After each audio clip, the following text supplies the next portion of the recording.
past the creaky metal gates, through the fog-enveloped graveyard, you find yourself on the rickety old porch of a long-forgotten home. Beyond the threshold sits a man, obsessed, a tortured soul, cursed to discover all about the Southern California haunt community and beyond. You have now entered the domain of the Creepcast with Rick Creeper.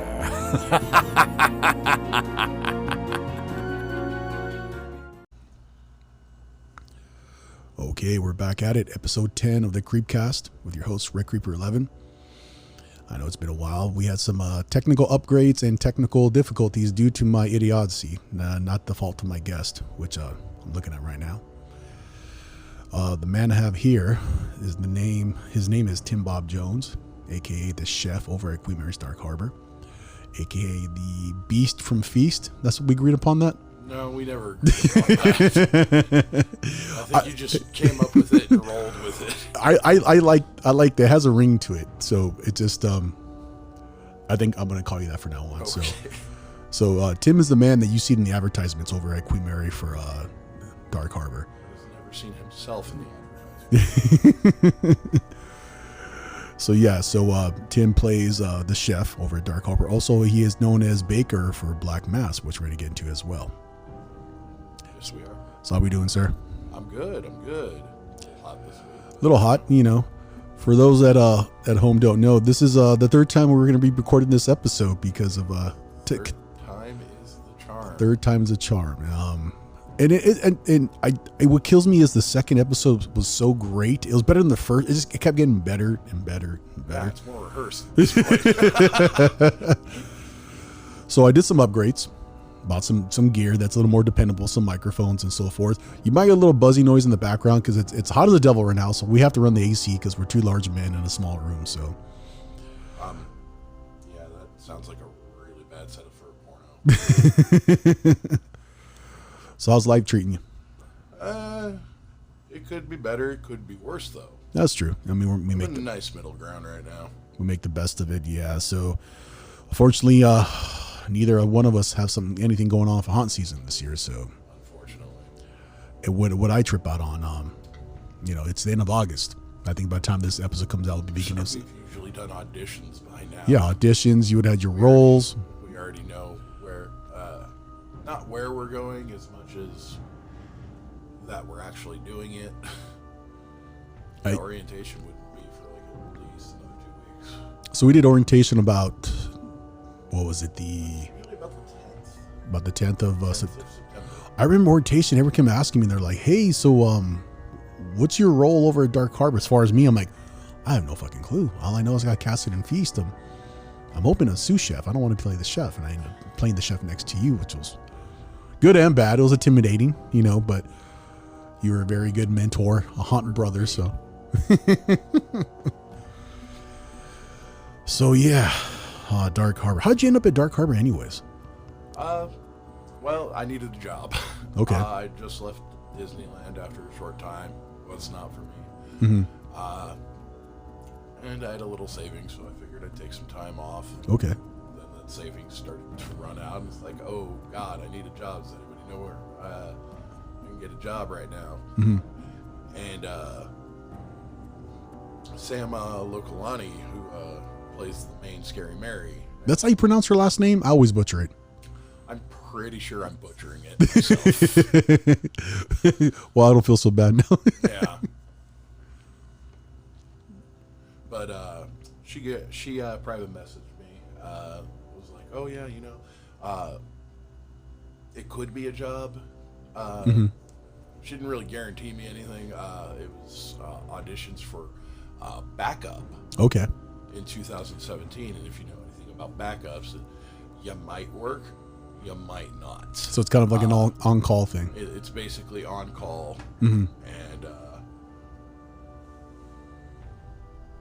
you may go a whole season without not doing anything. You're just on that list, Mm-hmm. or you may do like every night, depending on whoever calls out sick. Right.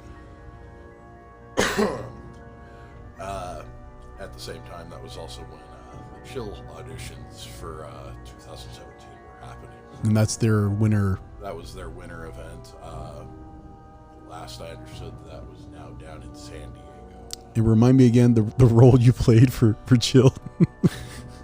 I love this story. I was the Santa Claus. And Santa Claus is who is he again? He is the Dutch Norwegian Santa Claus. That is a giant Santa Claus. Yes, with a giant hat, and a giant staff.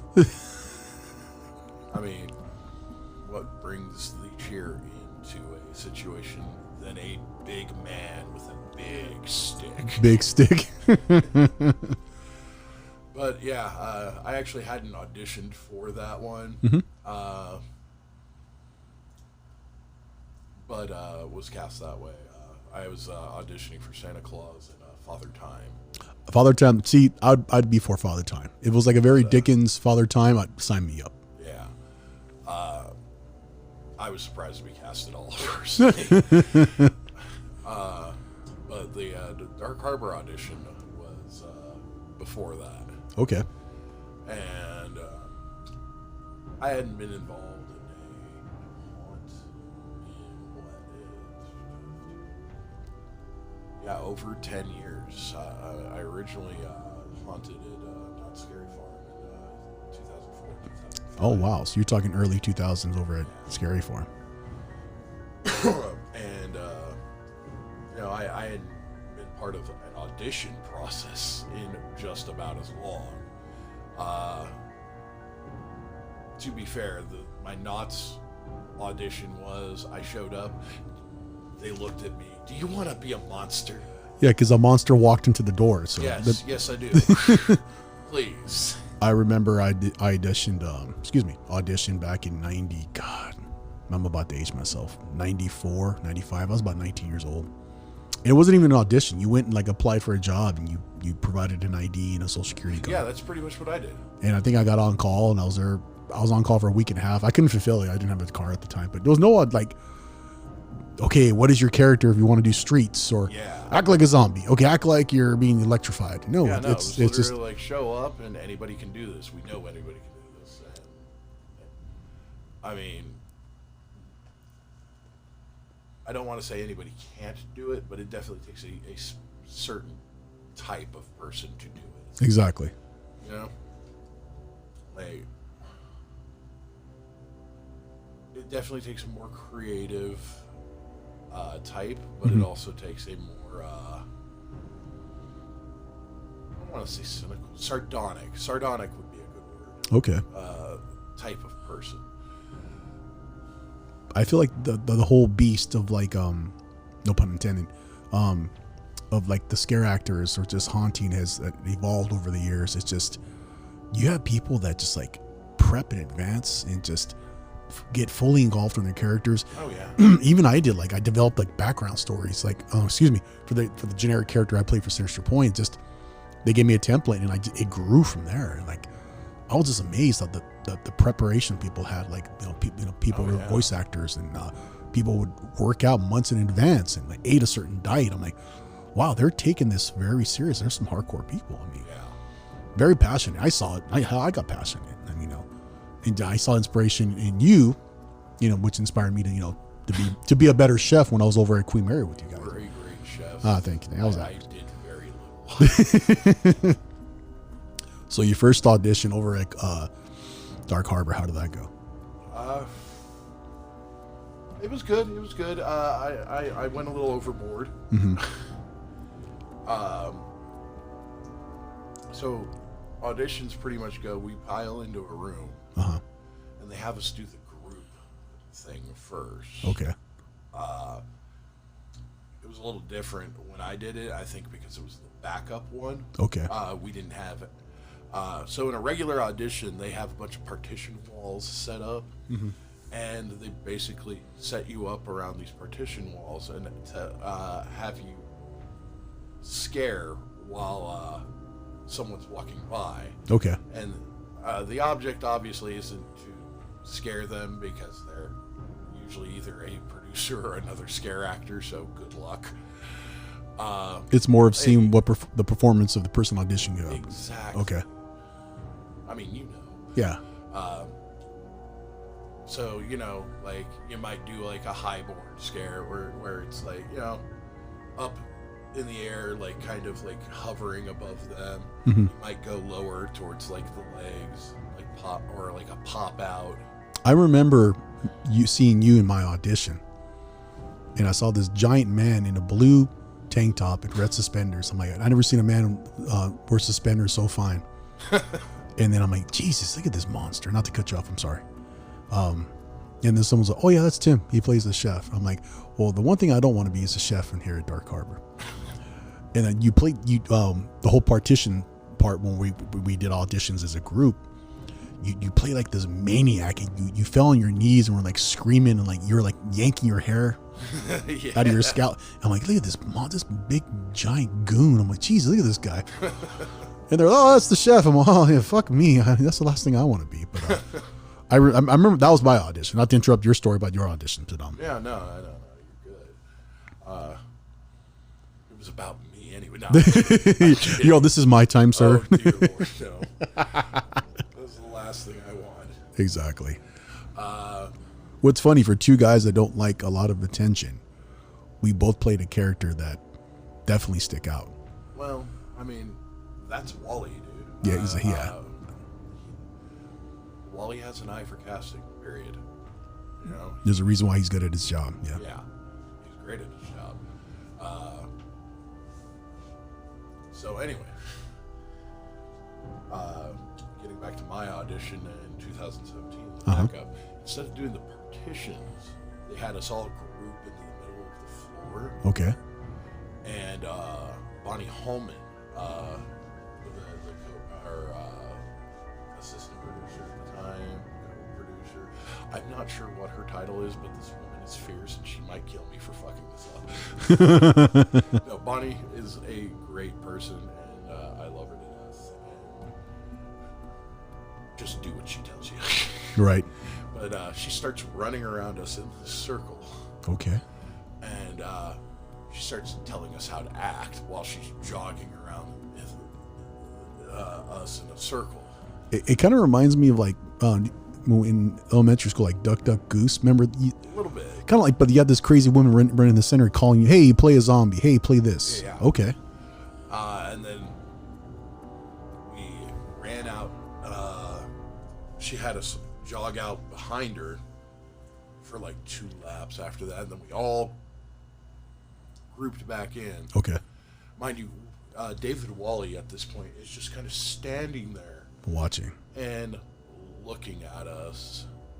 Observing. You know, just observing. And How? Just completely stone-faced watching. It's like nothing is getting through his armor. And I mean, like, there were a good number of good actors that came in that day. Like impressive. I broke down crying on my audition, and the man was stone cold. Yeah. Like nothing. The only thing he did, he patted me on the shoulders. Okay, you're done. I mean, the same tone. Okay, Rick, you're done. And I apologize for crying. I'm sorry. I got emotional. I really, you guys left already, but I literally broke down crying, and the room was clapping, and like I had to like go compose myself. I don't know. Wow. Something triggered about thinking about my dad. Just as soon as I'm a dad, I was like, I like that though. Like you reach down for something. Fucking Wally. Like No, he triggered it because he said something about your dad, and I'm like, it just struck a chord, and I took that emotion.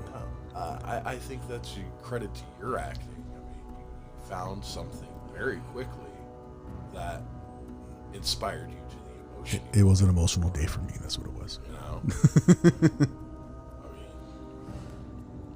I mean, but yes, he is stone cold.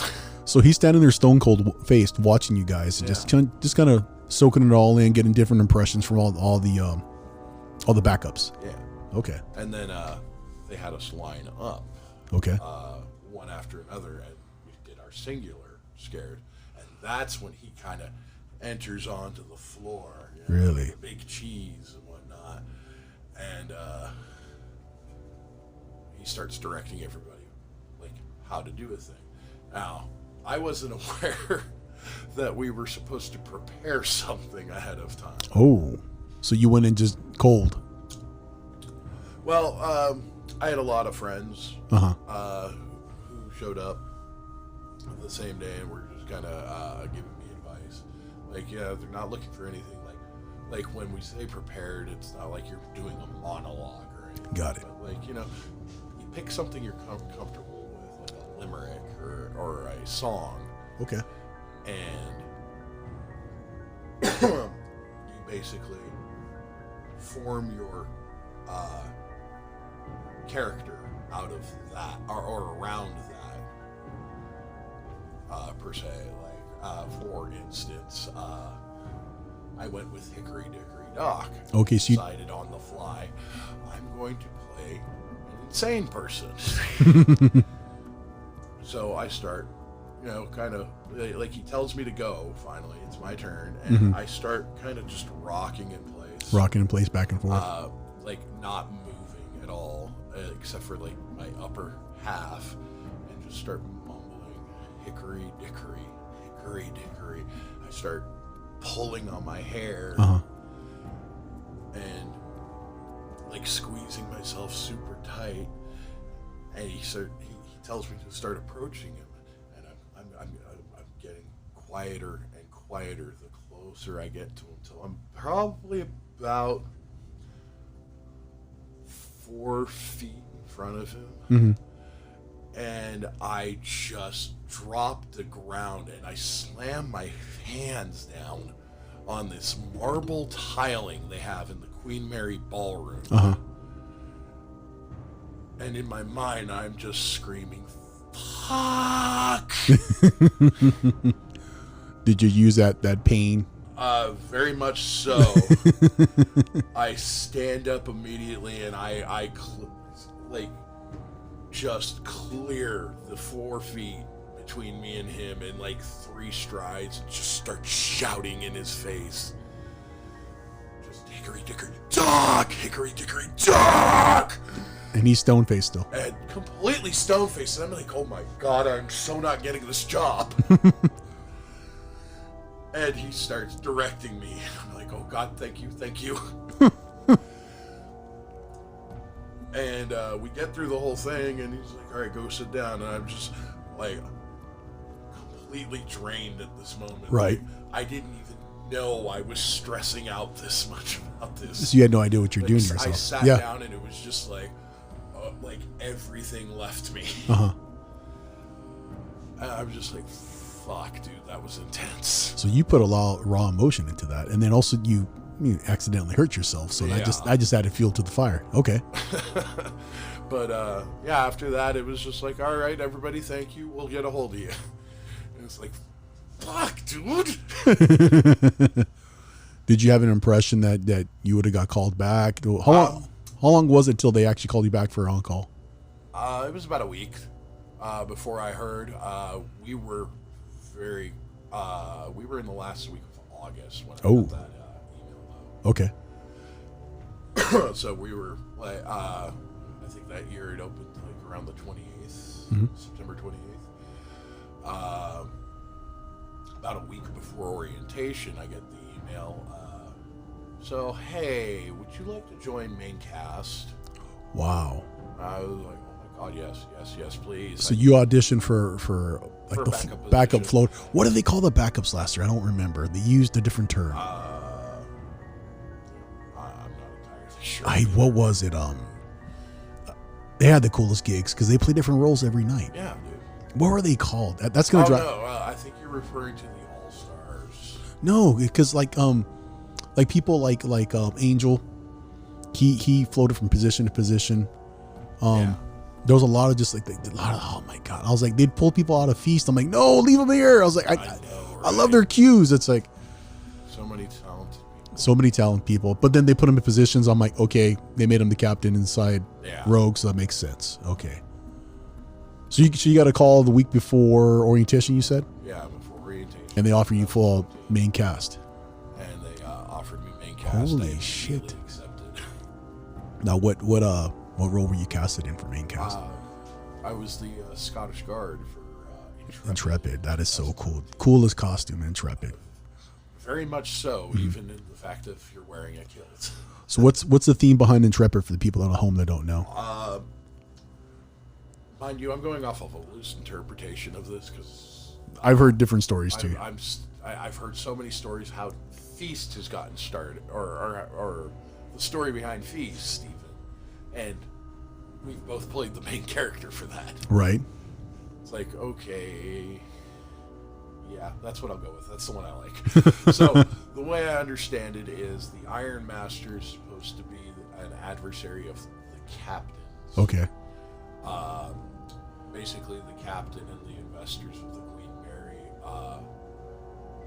got all the iron to build the ship from this dude in Scotland. Okay.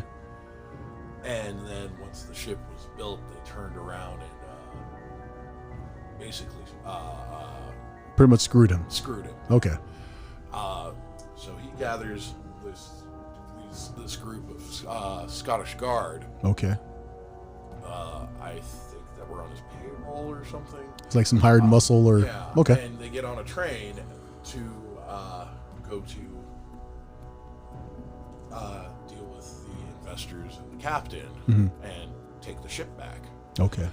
On that train ride, it crashes and they end up in a swamp.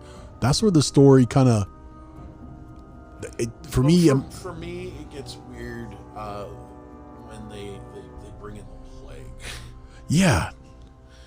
So the train that's en route to go to derails in a swamp. And that's when there's like this hag. Yeah, there's a hag and some catacombs and the Black Plague. That's for the story. I'm like, okay, I get it. They crash in a swamp. There's a hag there, like a sea hag or whatever, swamp hag. And then, but then, where's the plague have to do with it? You know, it's a cool. I love it. Like, it's a great maze now. I will say that. Beautiful maze. Just the aesthetics of it. I love everything about it. Yeah, no, definitely improvement from what it was in 2017. And okay. That's not me talking shit. Like, it was good in 2017. It was better in 2018. Okay. Like, they did a whole revamp of it. A cemetery now and the church. And the church scene is so right. The church and everything, the flames. It's snowing. It just very, very gothic. It all came together a lot better that way. With the train in the beginning and everything, it flowed a lot better for me. Okay. Yeah. My only issue I will say with Intrepid my last year was it exited out of the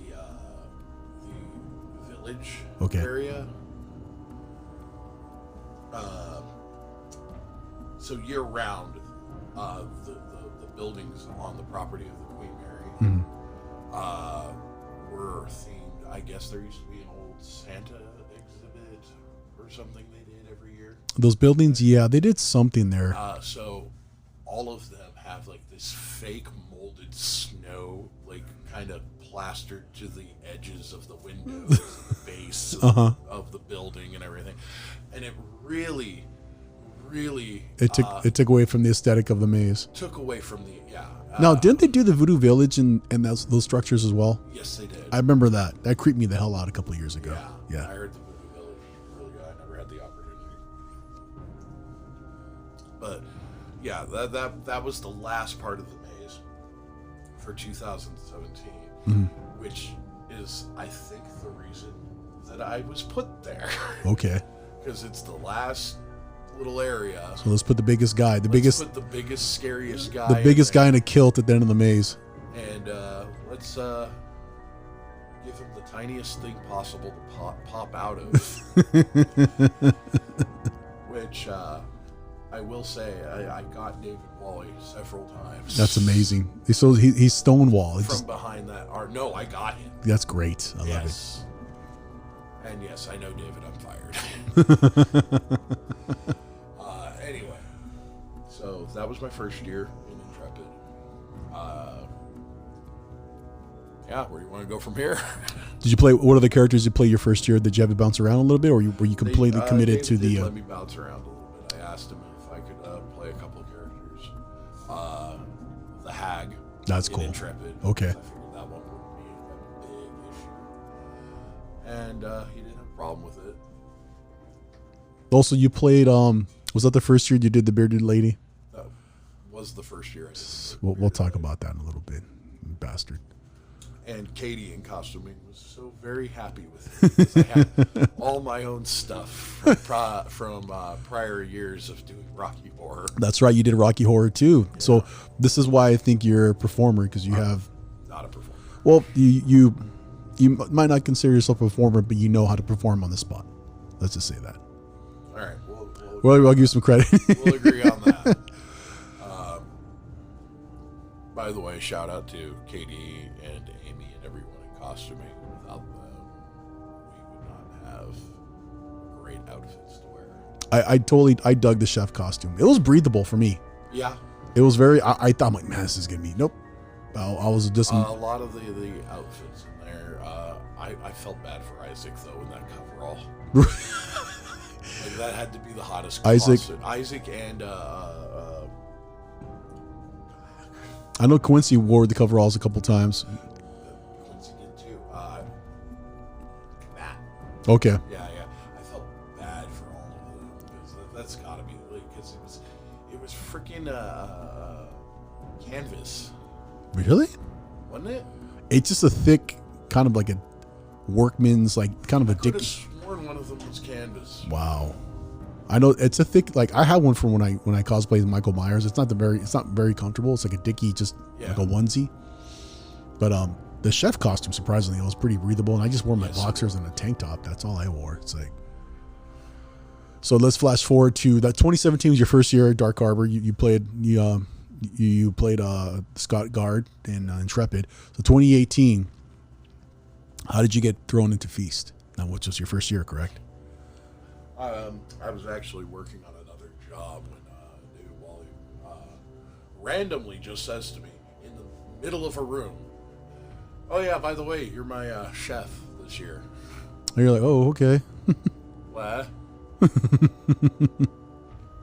I'm sorry, what? Now, was Feast in the same location on the ship in 2018? No. In 2017, they had it on. I think it was right above Lullaby. Okay. In 2018, they took Soulmate out. They put Feast where Soulmate. I never got to experience Soulmate. I saw videos of it. Yeah, it was an interesting maze. Okay. I definitely. I never got to actually walk through Feast in 2017, so. I don't know what the layout was really like, but I do like the layout of Feast.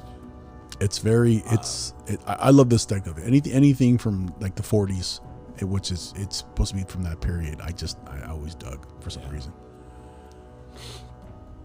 But, yeah, that was, I think. Yeah, actually August. Okay. 2008. And I'm just like, yeah. Nice. Okay, are you sure? And at the time, Chef was not a speaking character, so I was like, "Fuck, what am I supposed to do?" I remember you told me that. I'm a voice. I feel the same way, brother. Trust me. I love being vocal. But orientation happened, and when they handed me my ID, like it tells you that you have dialogue or no dialogue on it, and I'm looking at it, it's like, I have dialogue. Huh. Yay! So they decided to give the chef dialogue the year you got casted. Yeah. Okay. Now, mind you, the good dialogue was pretty much get in the oven. I loved hearing that every night. It was just Get in the oven, meat. See, exactly. I loved hearing that in the break room, and then right after that, the scares. I mean, the screams from the guests. It was so. Oh my god, it was amazing. But the thing I think I like the best about Dark Harbor is the fact that you can kind of like, yeah, there are guidelines as to what the main characters are, like as far as their story, but you don't know their motivations for anything. You don't know whether they're single-minded or if there's a personality there. Okay. So it kind of gives you an opportunity to mess around with it a Little little improv, which I like. Yeah. Matter of fact, you gave me reinsurance to improv more. When I was like, hey, I'm not sure what to do, you're like, run with the improv, run with your stick. Yeah, like, just improv. I was like, okay. And you were wonderful at Oh, it. thank you. Over the years, Feast has developed kind of like into the really aggressive. They have a reputation. Like we come at you, like, nobody's business, and you know we're really cheeky about it. I mean, the chef isn't. I think there's a reason why certain people got casted in Feast, and they all gel, and then it's very, very, and I've said this before, very high intensity, nonstop, and it gets to a point where it gets very narrow in the kitchen. You're getting attacked from all parts, and then we'll talk about some of the guys in there and some of the mad men and women that work in Feast. Yeah. But as far as my motivation for the chef, I kind of draw from like Gordon Ramsay, and it's true. Kitchens are very high intensity. And Leatherface. Really, that's a hybrid. Wow. Okay. That's pretty cool. Yeah. On the one point, you don't want to like for me as the chef, you don't want to talk a lot. Yeah. But on the other hand, sometimes you just want to pop one-liner off. You want to jump out of your lane. Maybe you have to yell at someone. And, hey, get in the oven. Hey, get your ass moving. Yeah, I know. What I loved what you did, because you worked the oven after the grinder, and it was either James or Gerardo who worked the grinder. Yeah. And then they're polar opposite. James just like. You do a good James impersonation. James was like, chef's gonna get mad, get in the oven, whatever he did. Yeah. And Gerardo's just get in the grinder, yelling, and you'd pop your head through the tarp. And you're like, send more meat. And it's just like, and I could just imagine the guests are like, oh my god. It's like more than a couple of times I dropped a couple people doing that. this head pops out that's about 8 feet tall. You're like, send more meat. It's just like, oh my god. My other favorite one, way before when I didn't have a crowd in the room, was I'd wait probably about 5 feet from the drape. Okay. That was down. Those black plastic. Like tarps, yeah, whatever they're like. All right, and they'd start to walk through, and I'd just charge at them, hit the wall with my tenderizer, and it would scare the living out of people. I love the grinder area because obviously you work the oven and I worked downstairs, whatever the quiet landing. Yeah. One night I worked up there when you got sent home because you got hurt. You were hurt a little bit and then you came back a couple days later. I messed up your knee. There was more spots to hide in. There was a couple corners, but you had a lot of metal objects. Yeah. Drums and just like banisters and I-beams, and I was slamming my hands, which was a bad mistake. But then I'm like, I'm gonna get the tenderizer like Tim, and so I was just banging the shit out of everything, and people get, especially that one drum right there, and people were just like shit themselves. I was like, you felt the top of that drum? Oh yeah. That was a good year and a half of work. And then I almost knocked myself out entering the oven, even though it was like foam padded. It was a little low. Little low. I got on a tangent of being the chef, like I think just like. Not chasing, but like following someone aggressively. Yeah. And while I'm yelling at them while they're entering the oven, and I hit my head, and like the chef almost knocked himself out. No, my thing was chasing him back into the grinder, and I ended up like scraping my back up one night. That was such a cool area. I give you guys credit because the one night I did it, I'm like, man, I'm beat. I was yelling all night, and there was a conga line, and finally, Kat, our maze manager, is like, hey, you don't have to yell at these people all night. Yeah, but it helps. I was like, so what do you want me to do then? The that's my stick. And she's like, well, you can be like Drake, the other chef. He just kind of lurks over him. I'm like, well, I like to yell at people, but I felt it. I was like, wow. I was like, I give these guys credit that do the oven, because it's like, you got people coming in through the tarp, you got people coming in through the grinder, and then you got to keep them moving. And I'm staying in character, giving directions. Like, I'm like, get in the fucking oven. Like, I want to say that, but I've said I feel that. I feel that 100%. But you don't. You don't. I give you guys credit. Nice fellow. It was hot up there. It was hot, and there was a lot of traffic. There was a conga line. I was just like, I give you guys credit. It was a hell of a lot more work compared to the area I worked, after the skin room at the bottom of the stairs. I disagree. There's a lot of room in that hallway to use if you know how to use it, and you learn. You learn in time, yeah. And it's not anything that any one guy can be like, oh yeah, no, you should try over here. You should try over here. You gotta find the space that works for you, to make the space you're comfortable at. There was that little partition wall. I don't know how you hid behind it. And I was watching very carefully. I was watching through the curtain that led to our break room, and then people are assuming you're in our little boo box, where the gag was at, where we hid, and they're looking over there in the pointy walls to the right, and like green lights cascading on it. And here comes the sequoia tree of a man that comes up behind this small wall. I'm like, oh my God! People would shit themselves. They take off running. And you're like, get back in the oven, meat. You know what I'm saying? I was like, how in the hell did he hide behind? How in the hell did you hide behind that little wall? Carefully. And then I think they purposely built that little wall up against. It was like a metal column or something. Some kind of pipe. There was a pipe, and that was perfect for just racking with the meat tenderizer. And I'd jump out and be like, where do you think you're going, meat? And I'll try to sound like you, and they take off running.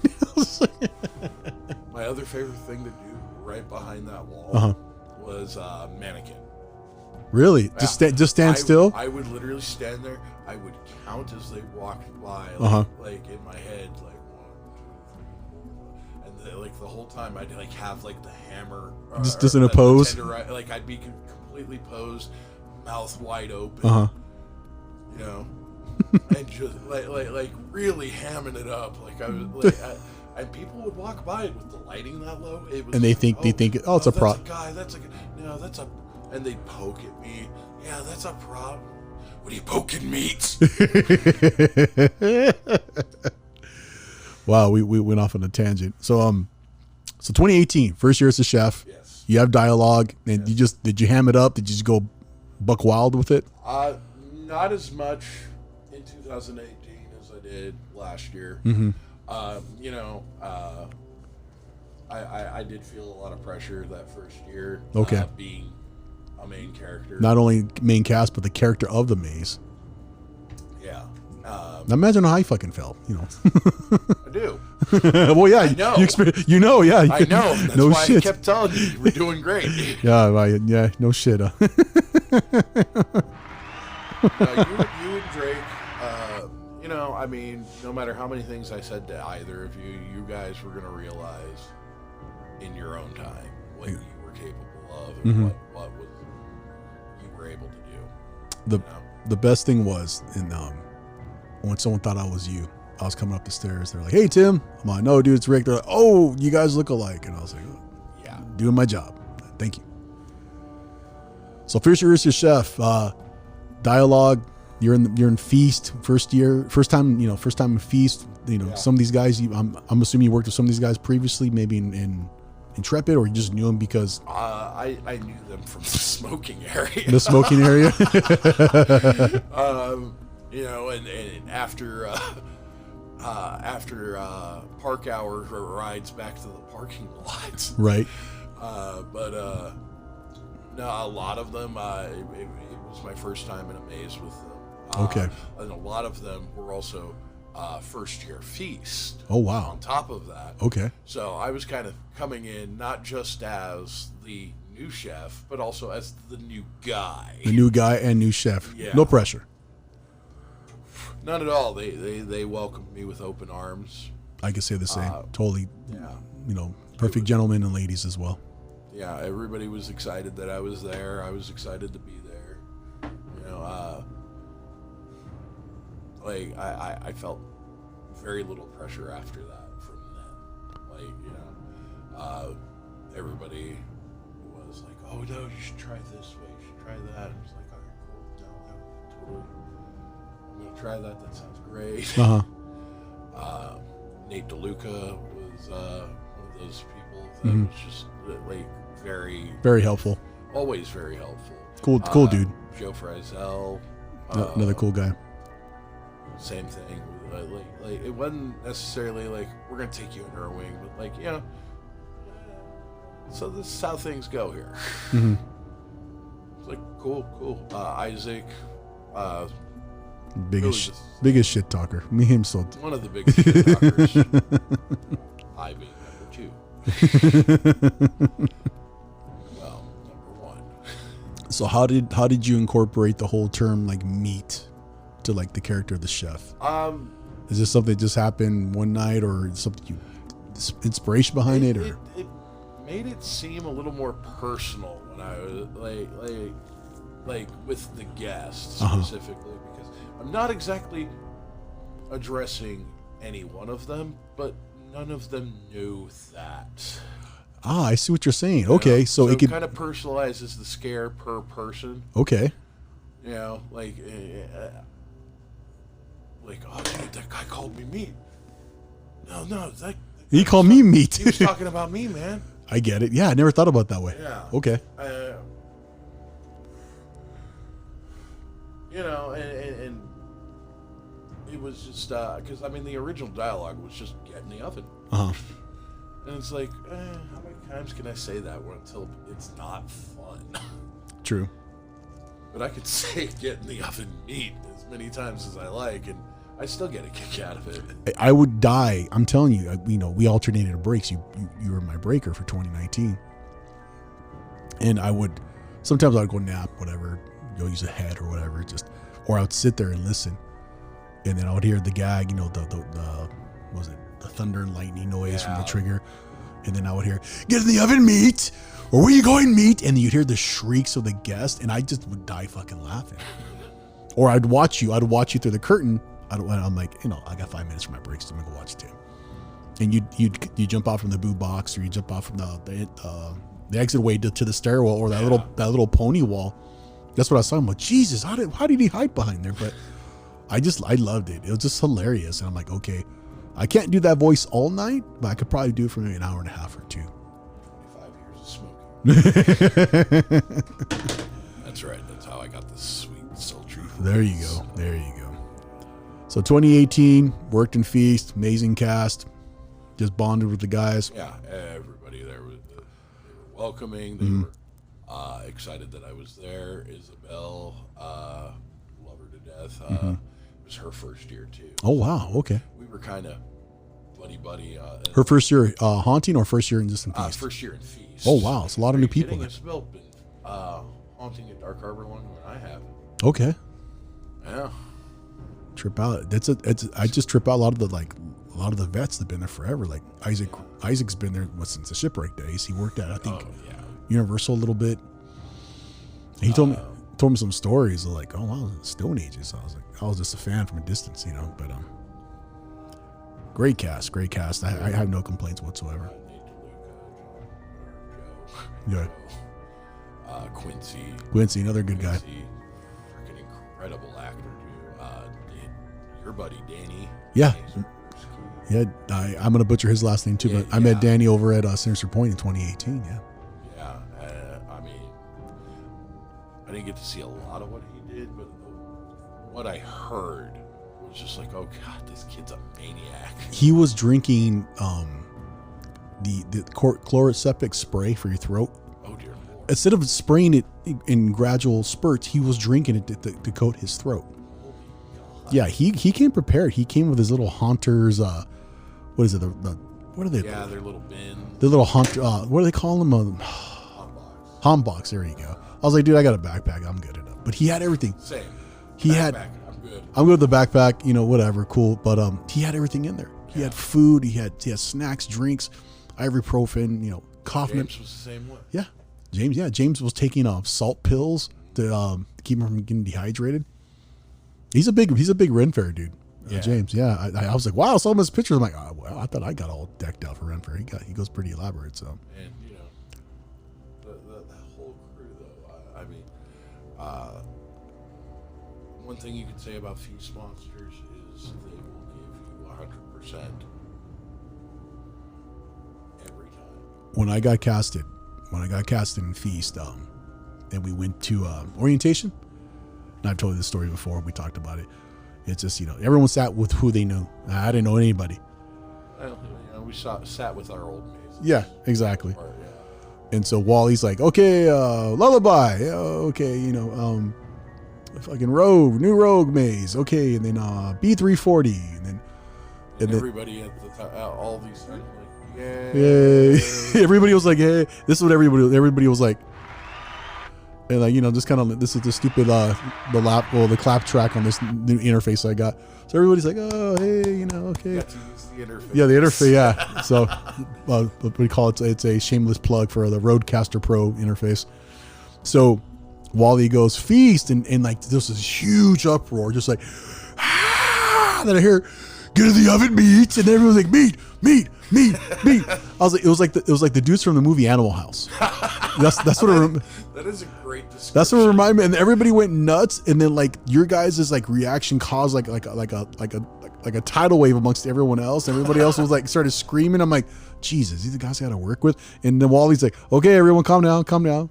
And then what's he say? One meeting. What is Wally? He did the one meeting thing, and everybody kind of shut up. I was like, okay, I guess those are the guys I'm working with. I was like, but no complaints. I mean, so you had a blast in 2018. You worked with all these guys, and then you eventually had been new promotions as a chef for Dark Harbor. Wait, what? So eventually you started doing the promotions, like all the ads. 2019. Yeah. First time I'd ever done that. How nerve wracking was that? I mean, not as much. Okay. I mean, after 2018, I was kind of used to people coming through, video camera me. Okay. Taking pictures, filming me. That's what I'm looking for.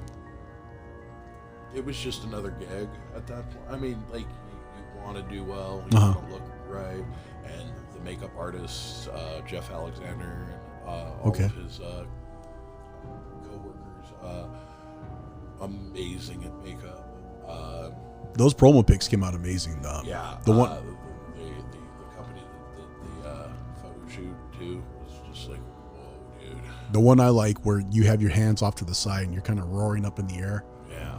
And it just they make you look giant. And it was the one they used for I believe for the tickets at Costco. I swear to God, other than those pictures and what was online, I have not ever seen a single one. A single one. I haven't seen the billboard that I saw the billboard. I never saw it. I never saw the flags that were supposed to be all up and down Long Beach or Ocean Boulevard. I never saw the tickets at Costco. I mean, I saw Scary Mary and I saw Captain. Oh yeah, I saw those. There was a few chef ones peppered in there. I never saw Chef, and I never saw any of the others. It was all Captain and Scary Mary. It was all Captain and Scary Mary, but there was a few chef ones there. Because there's the one that's you standing there grinding your teeth and it says the chef, which I've been using to advertise on Instagram. Yeah. But the one you roaring is, and like there was a countdown for when Now when I loved, I'm like, oh, I want to edit this one and use it. I'm not skilled enough to edit, but that one's cool. So yeah, like the photos were fantastic. I was thrilled to be able to release them when they finally were like, yeah, no, go ahead and share them. Like, oh, this is awesome. Those came out so cool. Really wish I'd seen the other places though, but So how about this? We're gonna take a little break. We're gonna come back and I want you to share some stories, some things that we experienced on the ship, working together. Also, some experiences you had during your photo shoot. We'll go a little more in depth with some of the people on some people in Feast, and then we come back. I want to introduce the listeners at home to Baker from Black Mass. So That's going to be fun. So we're going to take a quick little break. Again, this is episode 10 with Tim Bob Jones, a.k.a. the chef from Queen Mary's Dark Harbor. And we'll be right back.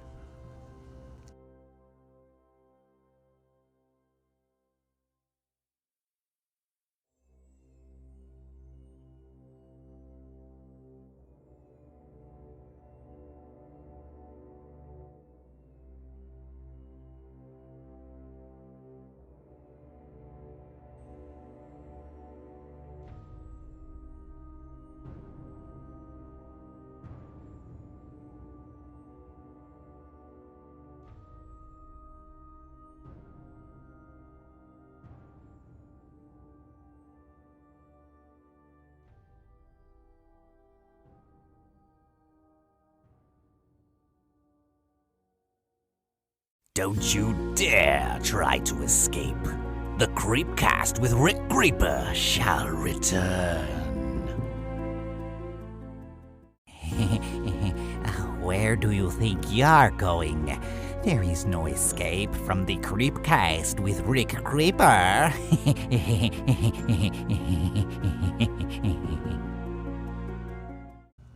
All right, welcome back. Episode 10 of the Creepcast, hosted by Rick Creeper 11. I am here with the Beast from Feast, a.k.a. the chef, Tim Bob Jones from Queen Mary's Dark Harbor. And now what, the Beast? I love that. It just has a ring to it. Well, I called you, what else did I call you? The Tower of Terror. The Tower, the Titan of Terror. No, what did I call you? The Tower of Terror, the Titan. The one reference you did like, I said when you and me played the chef, we were like the Mega Powers, the tag team between the Macho Man and Hulk Hogan. That was what was cool. Like, you know, two. Yeah, brother. Yeah, you'd be Hogan, I'd be Macho Man. So speaking of Feast, I want to pay homage to some of the vets and the ladies and gentlemen in that maze. Just some top-notch people. So what can you say of some of the people that work in Feast with you? Dude, everybody who works there's fucking amazing. Talented actors. Great people. Great people, all just in general. Beyond just being scare actors, they were just generally very warming and embracing when I came on. As far as scare actors, some of the best I've ever had the pleasure. How many vets we have in that maze? A lot. I know Isaac Cruz. He's probably got what, close to 20 years. Well, Isaac's got a lot of years on all of us. Uh-huh. I mean, yeah, Isaac's got years on Dark Harbor. Yeah, I mean, he was telling me stories about Shipwreck. I'm like, wow. I think I went to Shipwreck maybe once or twice, and cool dude. Yeah, he's a fun guy. I mean, you got to get his sort of humor. You right? So a quick story about Isaac. So Isaac played, I guess, one of the mechanics in Feast. He had the jumpsuit, whatever. I guess he's supposed to be a mechanic. So him and JD, obviously JD's the butcher inside, you know. JD. So we're on break. So me, Isaac, and JD always took, and some other people always had break at the same time. And they'd go work the queue line for a Feast. I don't know if we were supposed to, we had a permission, but I just went with them. You know, I've never been told that we can't. Mm-hmm. I definitely don't do it as much as the rest of you. Uh-huh. And that's mostly just because I'm trying to go have a cigarette. You're all smoke or go and fuck with people. So I'm sitting there and I'm just trying to relax. And then I see JD and Isaac talking. And they're like, hey, let's go do the queue. And JD's like, hey, come on, chef, let's go work the queue. I'm like, oh, okay, I'm the new guy, let's go check it out. So I'm trying not, I'm trying not to break character and I'm messing with people. We're fucking with people here and there. So JD cuts right and goes down the line. And me and Isaac are cutting through the people. And we see this woman. I think I told you this story, but I'm going to share it again. She's got the big leather looking red, like 1980s, like Michael Jackson leather jacket, the huge lapel. And I'm standing behind Isaac. And he's a big dude. So like I'm trying to hide behind him, trying not to laugh. And he overlooks at me. And he has a look on his face like, oh, this lady's going to get it. And then what did he say? He said something like, it looks like the 80s are back. And some people caught it. Then I said, Yeah, Michael Jackson called from beyond the grave. He wants his jacket back. And he's all, I better tell this lady to beat it. And then right there, I lost it. After that, I lost it. I had to like hide behind his back, and I was cracking up. And I hope I don't get in trouble for telling this next story. So we're fucking with everyone. You know, we're telling them stupid jokes, whatever. And I hear JD. He's like, "Hey, chef, come here." He's like, "I found a chicken nugget for you." Oh God. So I'm like thinking, what's he talking about? And so I'm cutting through the crowd. I'm like, "Get out of the way, geek!" Step aside, just doing the chef voice, whatever, my horrible impersonation of the chef. So I see JD, and JD's big dude, he's in good shape. He's like practically naked the entire time in the maze. He's like, "Hey, look, chef, I found a chicken McNugget." So I'm like, what's the reference? I walk up, it's a little person. Oh. And I'm like, that explains the email. So I didn't know what to do, so I just like walked up like with the prop knife going like I said something like it looks like Thanksgiving dinner came early, and this little person was freaking out, calling her husband's name. I think his name was Larry. And then I'm like, "What are you gonna do about Larry?" And then Isaac said something about a reference to his age. He's gonna taste like an old leather bag if we put him in the oven. I had enough. I was like, I'm going back upstairs. I can't stay in character. They were killing me. So apparently what happened was we thought it was the same little person coming through the maze. What are the odds there's another little person coming through? So the term chicken McNugget kept getting thrown out, hence why the email went out. So I could have sworn one night JD was like, there's like the prop meat, like body parts or like the pigs. Yeah. I could have sworn one night he was like pretending he was boning one of them. He was like, he was just like, and he was just into it. He's a madman. He is. That dude had energy all night. Yeah. Nonstop. And I could picture him now. He's got the gallon of water that's diluted with emergency. So it's got that kind of orangey, and he's just guzzling that. And he's dripping sweat. I think I've seen him sit down once. Yeah.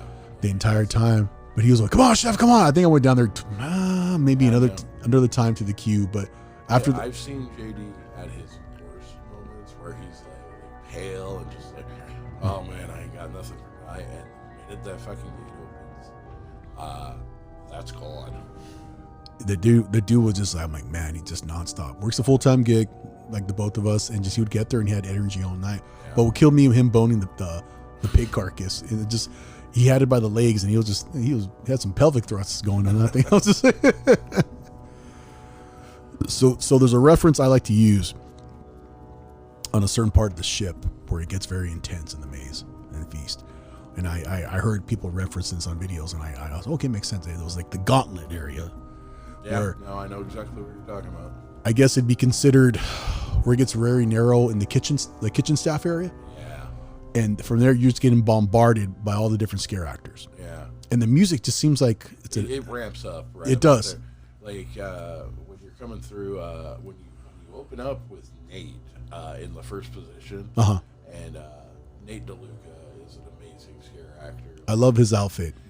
Yeah, he was a sous chef, and he was given probably like a 6x4 area to scare in. Right. And the man could literally find any angle to scare you at in that room. He's about 4'9". Yeah. But he has the biggest personality. I mean, in character and outside of character. Oh yeah, absolutely. Coolest guy in the world.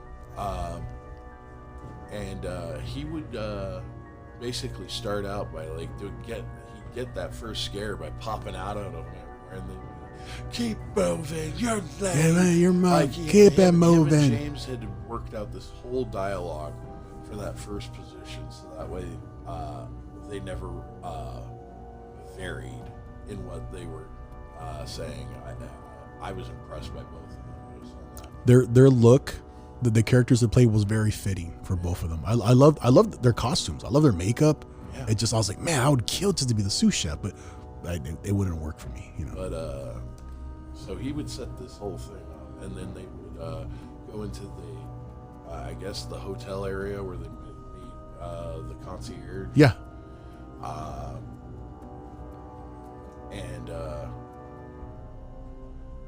that's where you start to get the 50s vibe from. They start playing the music. Uh-huh. Obviously, you have the guys and girls and whatnot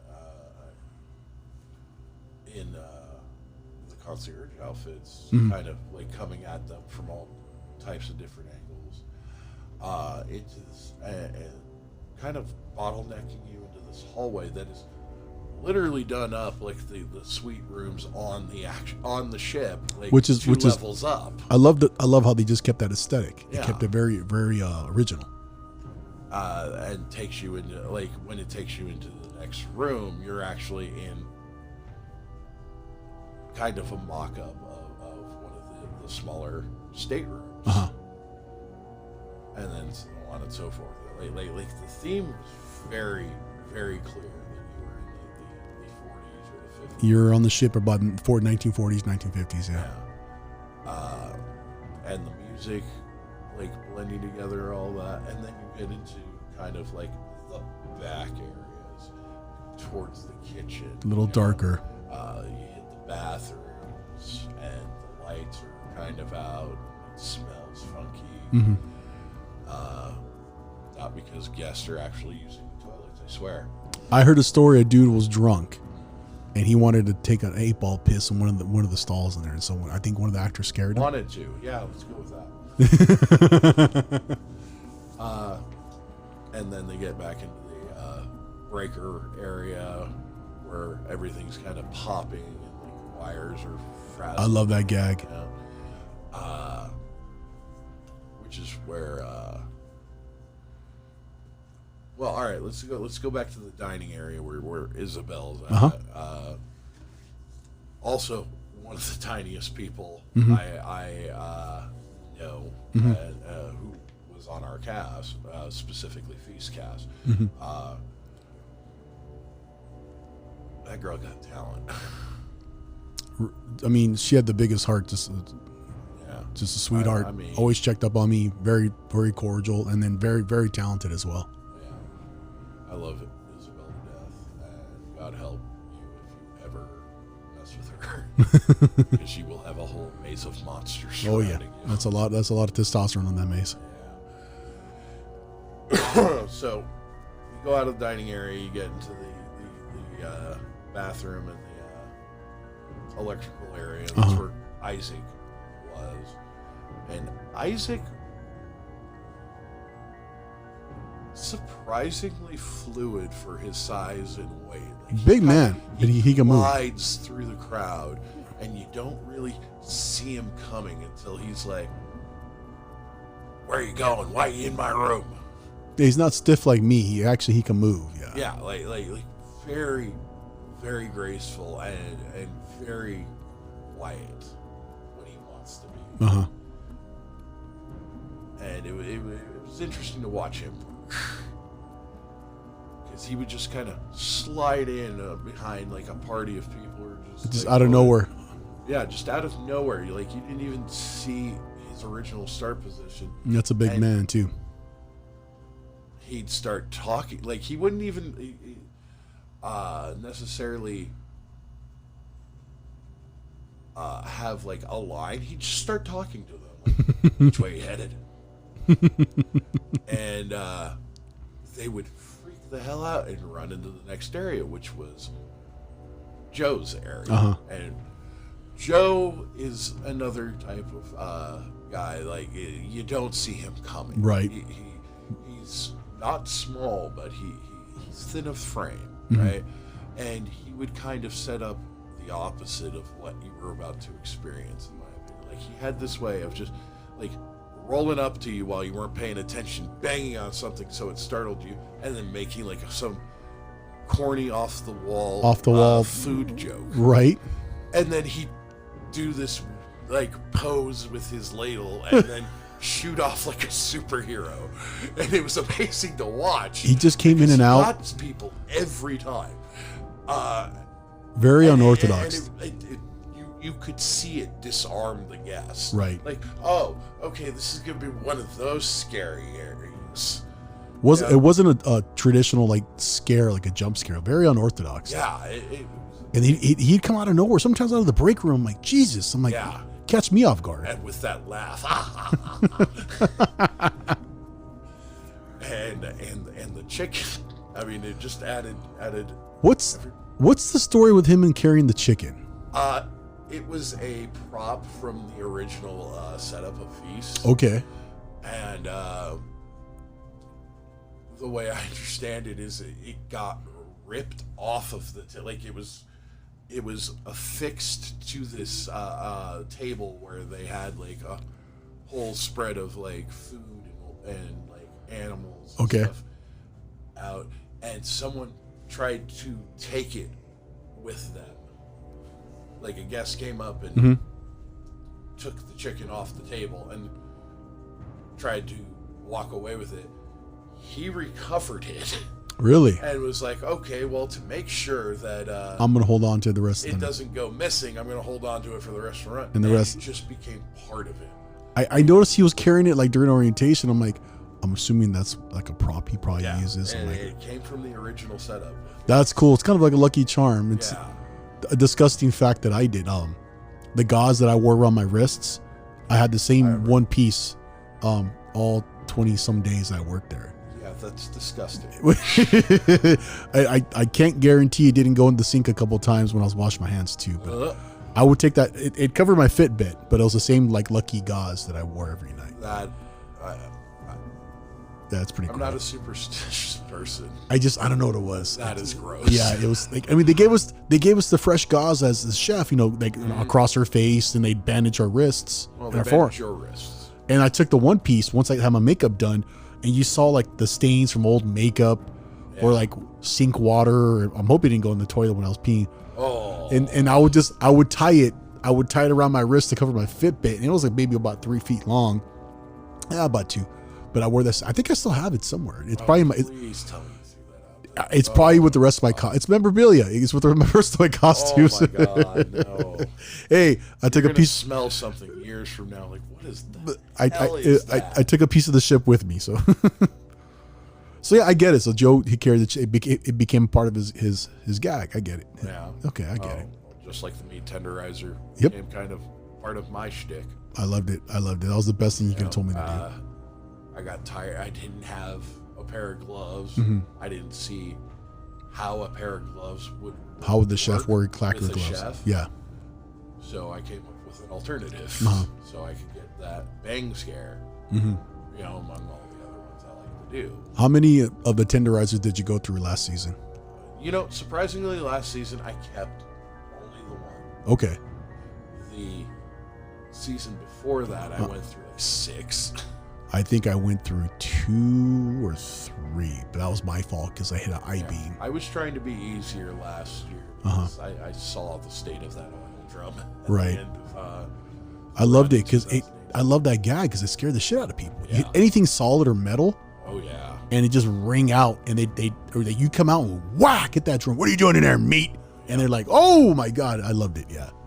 I'd get them in the grinder with that too against the plexiglass. Like not a hard hit. Like it didn't take a hard hit at all to make it kind of make that crack noise. Right. Just a light little knock, and it's the crack would fill the room. There's the promo video.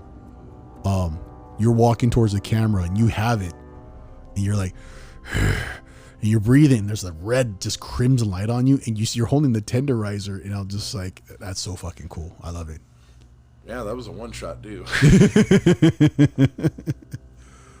So guy literally walks into the room with the camera and the big red light. I remember that. Not even joking. I had no idea what was going on. That was just me climbing out of the grinder because I was waiting for a scare. And this guy comes out, and I come at him, and then he's like, "Thanks." Okay. I remember they came down. I did my thing. Then you told me, you're like, hey, check out the video at the 58 mark. Yeah. And then I was like, fuck, that's me. I was like, it doesn't look like me. I was okay. Wow. I was honored, and it caught me off guard. Yeah, I loved yours because you're in that red light, and you're like. I think the lighting worked for you really well. You think so? Yeah. I was just like. I see. That's the thing. I know with Dark Harbor, I know that makeup is communicating with technical aspects because the makeup works so well in the lighting in Feast, especially with all the prosthetic that we had to go through, right? With the silicate gel and everything. Like the lighting just hits that. No matter where you're at in that maze, it hits it just in the right way to really make it look disfiguring. They had this green, and I love the little pin lights they used. They had this green light at the end of the stairwell, and also at the end of the other room that when you exit to go towards the bar area. And I would stand there on purpose, like so they could see me, because you could see the details of the makeup and all that. And that's when I think it's West Coasters. They do all the haunt pictures. The dude's like, hey, can I take a picture of you? And I broke him. I'm like, yeah, sure. And I'm like, hey, let me stand on this green light, so it looks really good. And I was just like, oh, that's me as a chef. I was like, okay, but I love the makeup at Dark Harbor. It's just like, the speed that these artists just cranked them out. Oh God, It just like, I'm sitting there, I'm like, oh, that is the coolest fucking makeup. I'm looking at these clowns, I'm like, fuck, I'd kill to be a clown. Like the hobo clown, I'm like, oh, I'd kill to be the fucking bearded lady. I'm like, son of a bitch. I'd rock that. I'd rock that bearded lady so bad. Fucking, I would do like a bilingual bearded. Not even gonna lie, I love it. Right? I would do a bilingual bearded lady. A tradition for me every year. So can I share the story about the bearded lady? Either we'll go back to Feast. Yeah. So, I've told you this before.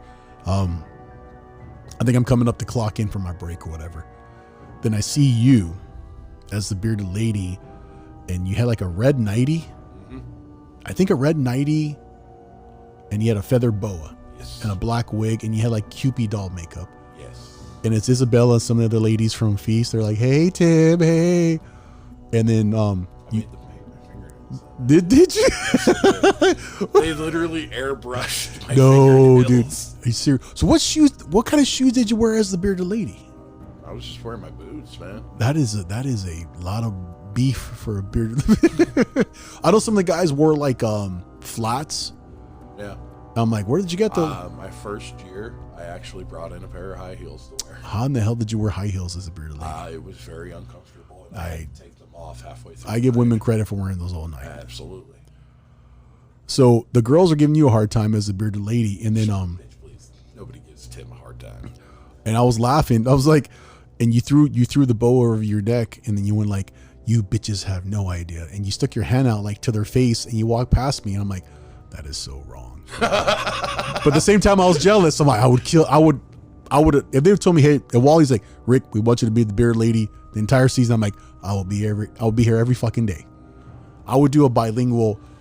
I would do like a high pitched voice, and like, why not? When they denied me or whatever, Oh, believe me, I did. I could see it.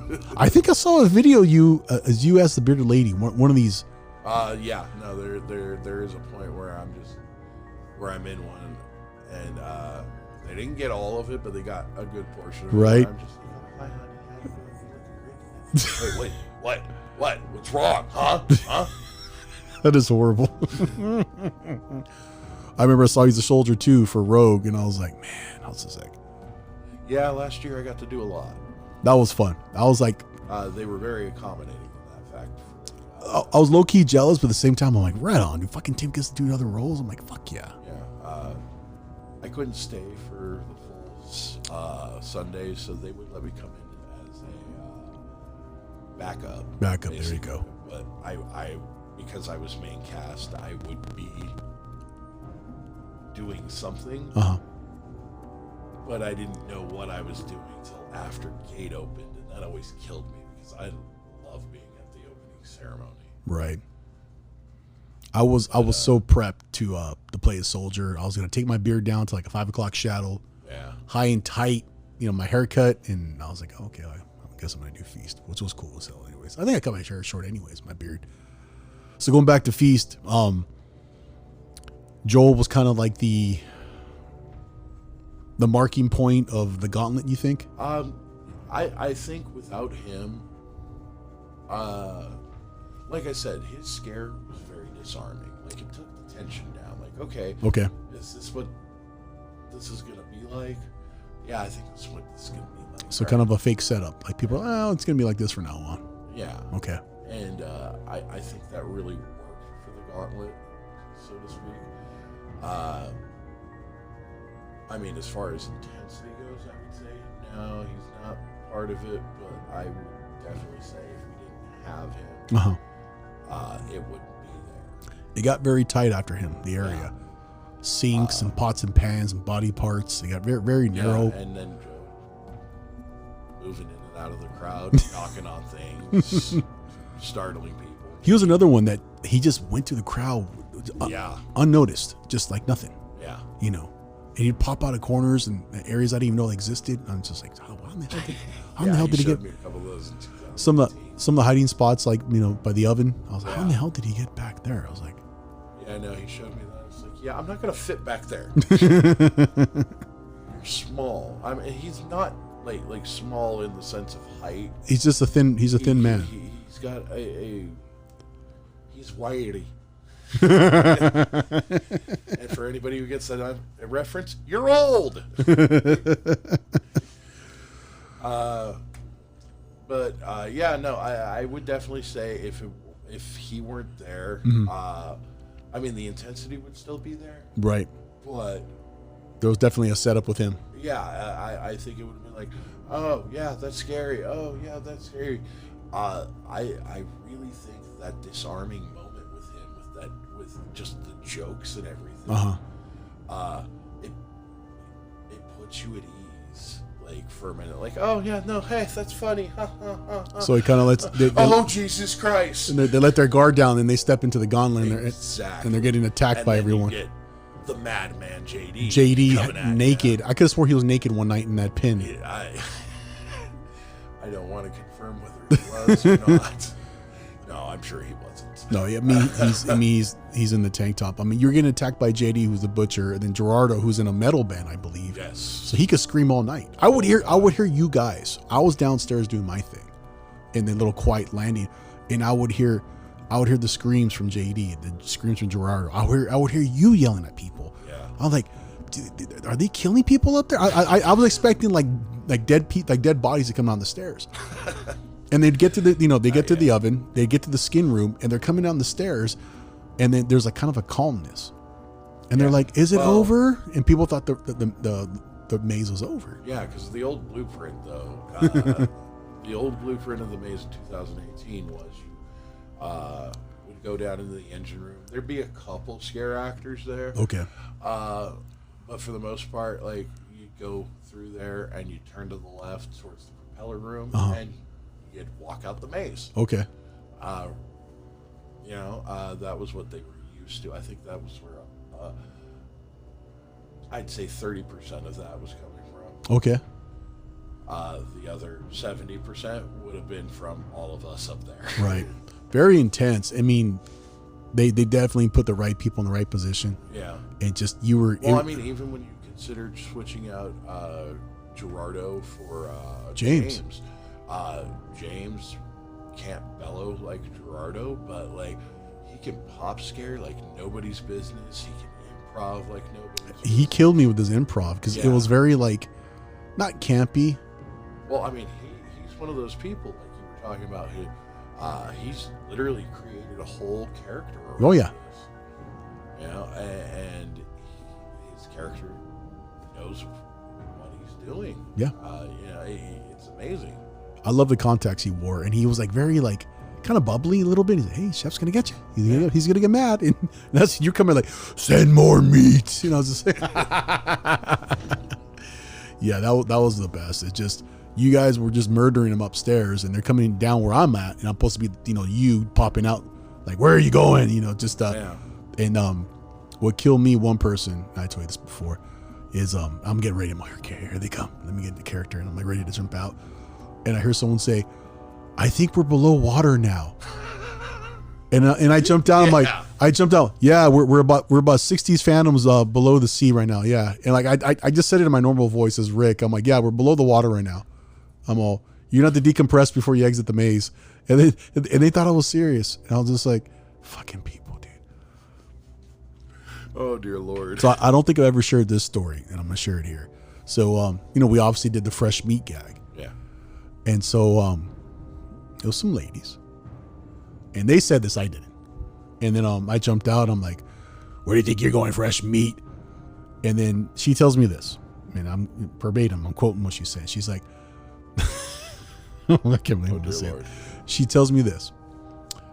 Her exact words is like, I got some fresh pussy for you, daddy. Oh, and no. and I just turned my back and I was laughing and ran into our poop box, and I was like, I had to cover my face. I'm like, oh my god. I fucking lost it. Excuse my language, but yes, that's what I was told. I lost it. I'm like, wow. I think this was like my third weekend there. Yeah. No, the chef didn't say that. Rick didn't say that. The guest of the night said that to me. So The guest of the night. the guest of the night, not me, not the scare actor, not Rick. So Yeah. No, when I was the Scottish Guard in 2017, constantly, and anybody who was Scottish Guard that year or any year after, Wearing a can kilt. attest to this, wearing a kilt. What's under there, baby? what's with people in the sexual innuendos in the maze? I'm not even kidding. I don't know. Mixture of fear and alcohol. Right? It just that one. I mean, people were like, will say stupid stuff. Like, I got some meat for you, This is chef. how I'm coping. But when someone says, I got some fresh beef for you, daddy, and I'm like, oh, okay, that threw me off. So Oh no! The drawback of the meat line was I always had like the stupid teenagers come in. Like, oh yeah, you want to touch my meat? there was always the smart asses. Yeah. Definitely some stand-up people. Nate as well. Nate would help me. Nate and Quincy, they would help me. They'd set up scares. Yeah. They would take time from their break. Quincy scared the fuck out of me. He's a big man too. Fuck the big man part. This motherfucker got down All fours. all fours, but like his body pressed to the ground and started doing like that crab walk thing. The way Spider-Man would walk I on the buildings. didn't- Yeah.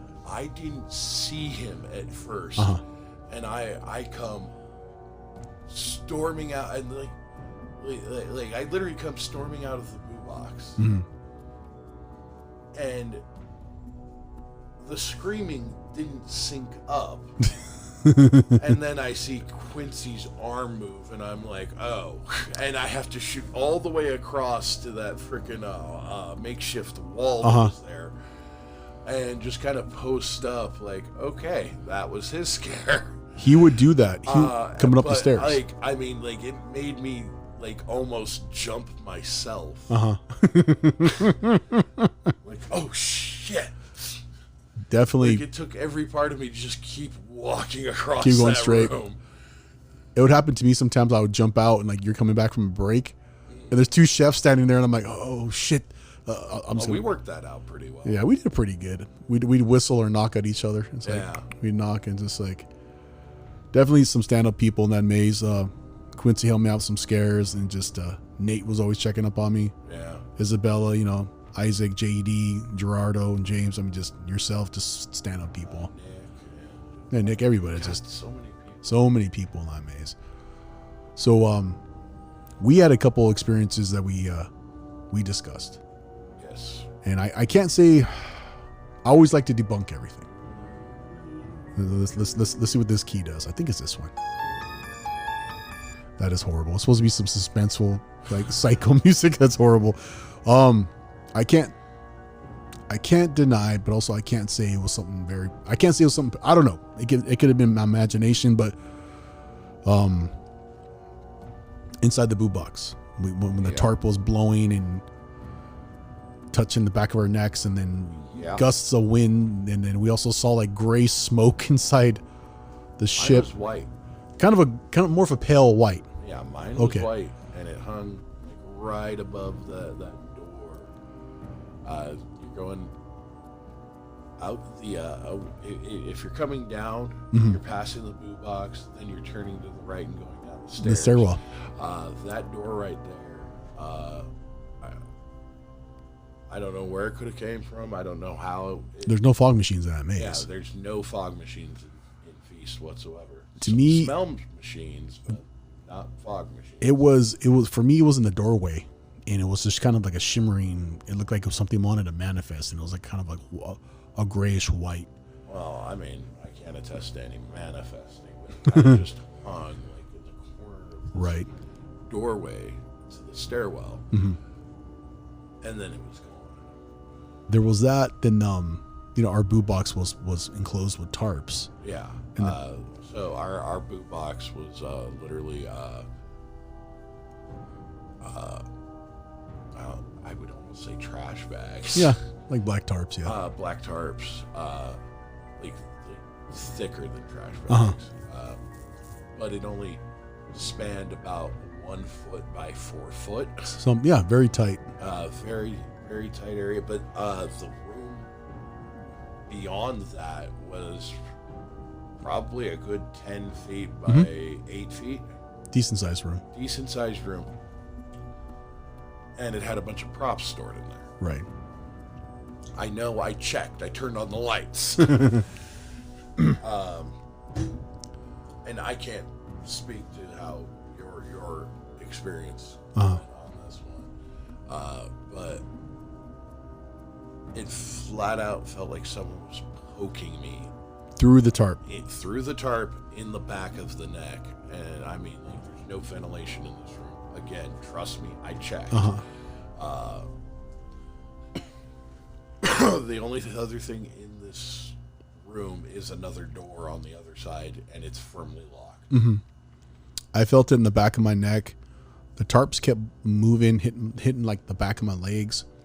I'm thinking, I didn't get any of that. It was just moving in general, and it was hitting me in the neck and the legs, and that's when I was like, okay, I'm just a guest. This is your house. No disrespect. And then I heard the humming, like a woman harmonizing. I've never heard of any kind of audible. I'm gonna write it off as one of the ladies on their break. That's what I like to think what it was. Yeah, I've never heard an audible. Then there was the time that I think twice coming down the stairs from the skin room, my backpack got caught up on something or some. If it just felt like it was, I hate to say, so it felt like someone grabbed my bag, and when I turned around, they let go. I will say the one night that I was getting poked, I eventually got poked hard enough where I was like, fuck it, I'm out. I closed the door to the boot box. Did not use it the rest of the night.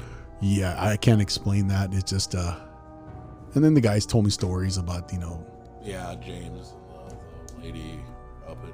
See, that's the thing. Like, James will swear up and down about his experiences in that hallway. I'm adjacent to that room pretty much at all times. Right. Except for when I'm down there with you in the boot box. I've never felt anything happen up there or see anything or heard anything. That's not saying that it didn't happen to James. It's just never personally happened to me. And I like to think I'm a little more skeptical.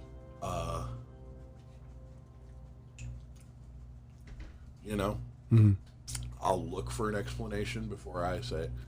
You want to, before you write it off, you want to. And even then, it's like, okay, something happened. You're not sure. So you did a photo shoot with some other cast members. You said at the very like the belly of the ship.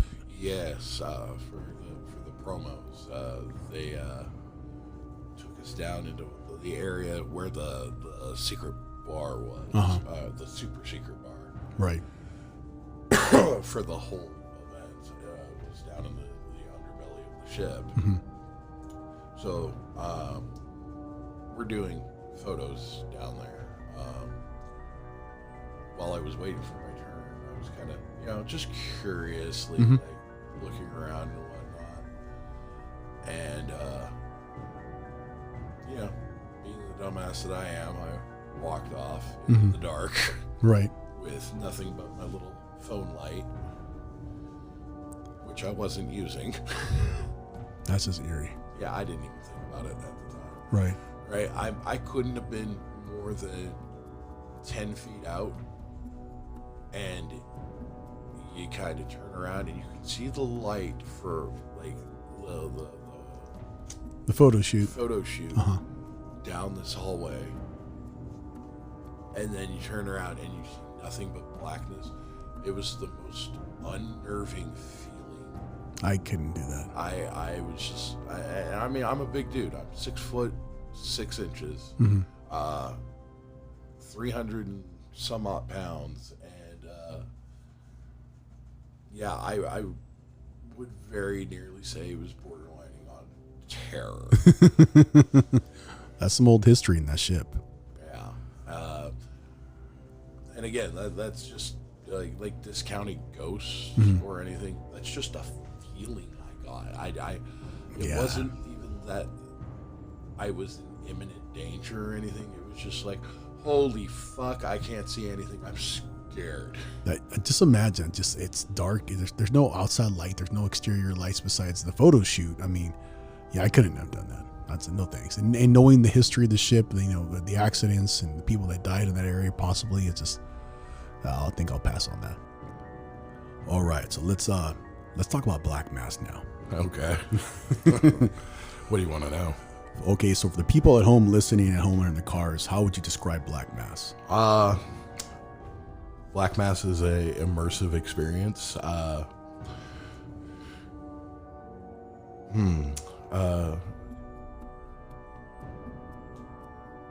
don't know. I guess the best way to describe it is theater where you're really like the main character, but not really.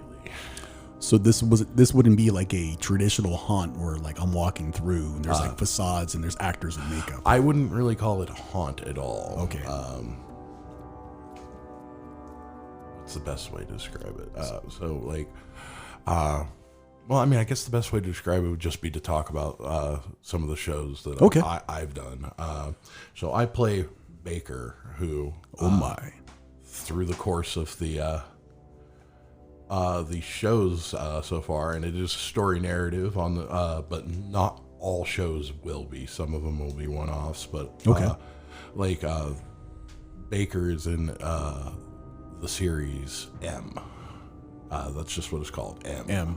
Okay. But it's a continuous story that you pay to go through, basically. So you say there'd be like multiple chapters in each story? Yes. Really? Yes. And you're the focus of the show. You come in, and you're not you anymore. Okay. You become the character that we're telling the story about. So there's definitely a narrative that you create a template for I guess. M, yes, there in is. it. So let's say I'm the guest of Black Mass, and there's already kind of a template. So I'm not Rick. I'm going to be this guy in this story. Yes. Okay. Absolutely. So very immersive then. Yes, very immersive. Okay. Augmented reality, whatever you want to call it. I like that. That sounds pretty cool. You sound amazing on mic, by the way. I'm like watching you, and I'm like, oh my! Just the voice. I hear a little bit of the chef, and I hear a little bit of the description of Baker as well. So yeah. So augmented reality. Which so your first show with us, we just called it the prequel. Okay. And it's your introduction to this organization. We don't really have a name for it, but you assume that it is just so would you consider Black Mass. Black Mass. It's kind of like an underground organization. Yes, you ask, we provide is the moniker that we go by. It's kind of like a dark syndicate. Maybe they do. So what would they do? Like, what kind of are they providing in the story narrative? Are they providing services to people like? Well, prequel starts out that we're actually, as the guests, we're initiating you into this organization. Okay. We bring you in to see if you're worthwhile to be part of the organization. Yes. Okay. We test you in several ways. It's me and Baker's partner Clausen, played by Michael Lundstrom, who also worked Dark Harbor, 17th Door. Oh wow! He's part of Shipwreck. Really amazing guy. Really knows how to get into his characters. So this is very immersive, very theatrical. Yes, you're very involved in the storyline and very much. the narrative. Okay. Interesting. And Clausen is literally the yin to Baker's yang. Got it. So Clausen will pick you up at the beginning of prequel. Okay. At an undisclosed location. Literally, we picked you up off the side of a street somewhere. So say it's my experience, Yes. and this is the very first time I'm doing Black Mass. You guys are picking me up at a disclosed location. Yeah. And I have no idea who the fuck is picking me up. No. It's just You're literally sent an email to be at this place at this time. okay. Very specific instructions. Like, if you mess up, you're missing your time. Have you ever But had? not really. Have you ever had people like they weren't sure? It was like, oh, this is the car that's picking me up. Like, I was never the first contact. Got so I don't know. Well, I do know, but I never saw that's funny. firsthand. And it wasn't so much is this the car, or as much as it was, is this the spot? Michael would tell me, and the directors would tell me all the time about like they pick up and like like the guests would be looking around like, I don't know. You're like, even hey, though we gave them full descriptions. right? Some people are a little common sense is not so common sense. I think it's just, I don't even think it's that it's common sense. It's just like the first time anyone really is like, I mean, imagine how you would react to the first time getting this email, like, be at this street at this time. That's true. Points of interest will look like this, and this. I think I'd be just as disorganized, and really, I feel that's the point. So it's a little. It was kind of the point for us to do it. That little way. uncertainty, like we're not too sure what's going to happen. Yeah. Knowing me, my OCD, like let's say I needed to be there like at 7 p.m. I'd be there like at 6:30, and every single car that came up, is that them? And I'd probably wave. Oh, that's an old lady. Well, we were also very specific about time. Okay. And guests didn't get picked up at the same spot, so that way we made sure that there was no blending of the. Like, you know, you don't want to ruin somebody's experience. By Okay. Oh, hey, you're another guest. What'd you go through? So you guys definitely change each experience for different guests. Not so much different guests. Like I'm saying, this is the pickup alone. We just wanted to make sure that the immersion, and this was actually, I believe, the run by and the idea of one of the founders, Raina Chainsaw Queen Velarde. That's a cool name, actually. She's actually a wrestler for the WOW. Really? Women of Wrestling. Yeah. Serious? Yeah. Her character's name is Chainsaw. Chainsaw. That's pretty Yeah. cool. Oh shit, that's pretty cool. But just to keep the immersion going. Okay. Even after the fact of drop off, like, and we would drop you off, literally covered in blood. Jesus. This Like, is at the end. This is the end. This is at the end. Okay. We would drop you off at the same point we picked you up from, covered in blood, and we didn't want the other guests to be like, "Oh, that's what I'm. That's when we're gonna get. That dude's covered in blood. Okay, Yeah. so you didn't want to cross paths with guests coming and Yeah. going. Okay, so this is very. It's very real. It's a. Absolutely. So it's like a sub reality, like an experience. It's immersive, hands on. The way I understand it is, we will never do any kind of supernatural thing or Okay. any kind of paranormal. See, that's cool because you're immersing people in This real is very life. much just things that the writers come up with that could. Okay. I use could loosely, but could happen in real life. So this is definitely caters to people. They're more into the immersive experience. They're very theatrical, hands on, kind of a sub reality. Yes. Okay, so this, Absolutely. Well, augmented reality. okay, augmented reality. There you go. I love that's a cool word. I like that. But so Michael would pick them up as Clausen. Okay. And they would drive around for a bit, and he would question them. Okay. Give them kind of like psychological tests, if you will. This is kind of like the hazing period. Well, like kind of like all of it's kind of really the hazing period. Okay. And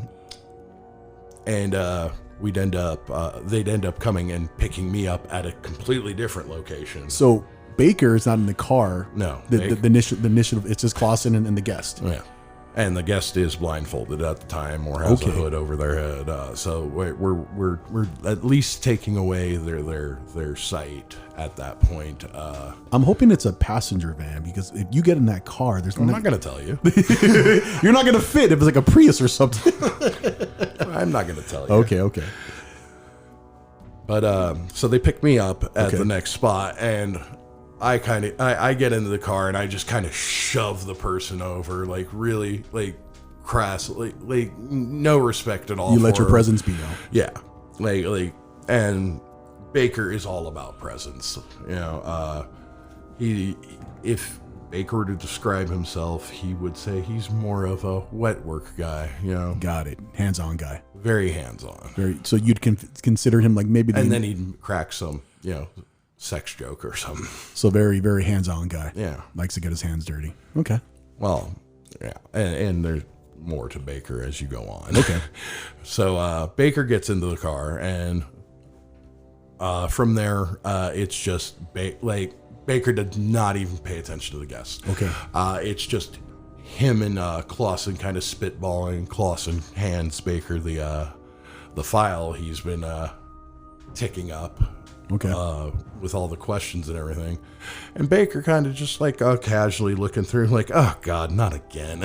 So this is like very second nature to them, what they're about to do. Very much so. Like you get the idea, I think, that they've done this 1,000 times. So this is just another day in the office. Probably 999 of those, they've been very disappointed.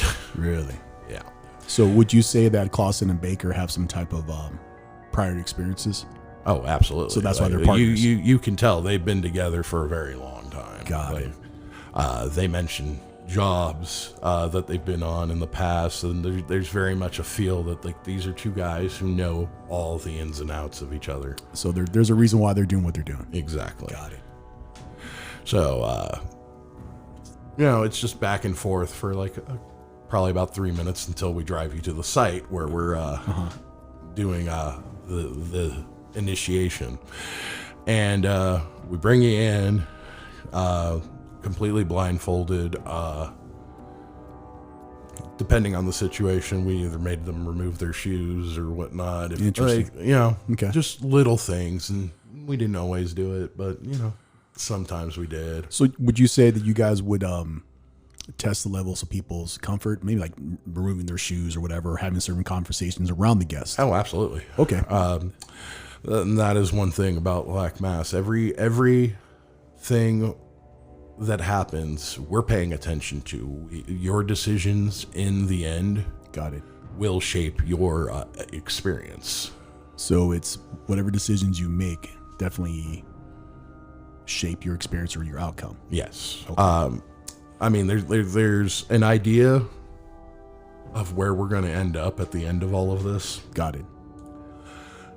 But the writer, Alex Cohen, also one of the main founders of Black Mass, he knows where we're going. Okay. Sometimes even the actors don't know exactly where we're going. That's kind of cool because it leaves you guys to maybe... Yeah, like a lot of the dialogue you hear is pretty heavily improv. Like, he gives us the building blocks. Okay, really. got it. Like this is what your character's like. This is what you're going through. Fill in this knowing A and B, and I want you to make C. So you're definitely given a loose template, and you guys have the room to ad lib. Hey, as long as you stay into character and stick to the narrative, you can definitely pepper in your own kind of interpretation of who you are. Absolutely. And that's cool. I mean, every now and then he'll throw something in that like you absolutely have to say this. Okay, certain keywords or like phrases or whatever. Yeah. Okay. But other than that, like we're free to do whatever we want. That is pretty cool. So it's scripted loosely, but then at the same time, it's you guys have as long as we get from point A to point B, which in this case, the initial ride to the setup of the torture we do. Oh, geez.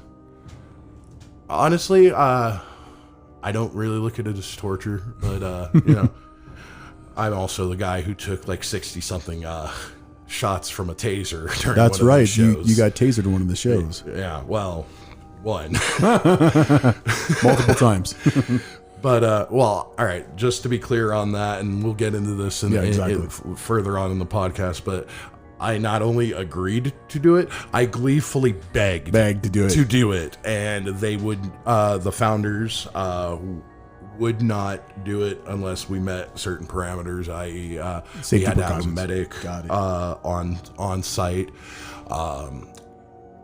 The guest was never allowed to hold the taser by themselves. And by the end of it, I was very glad for that fact. I can imagine someone's a little disgruntled towards Baker, and they take it. Yeah, definitely. Baker does not have fans, but he does. But he doesn't. He doesn't. How many stories have you guys created over the time? Right now,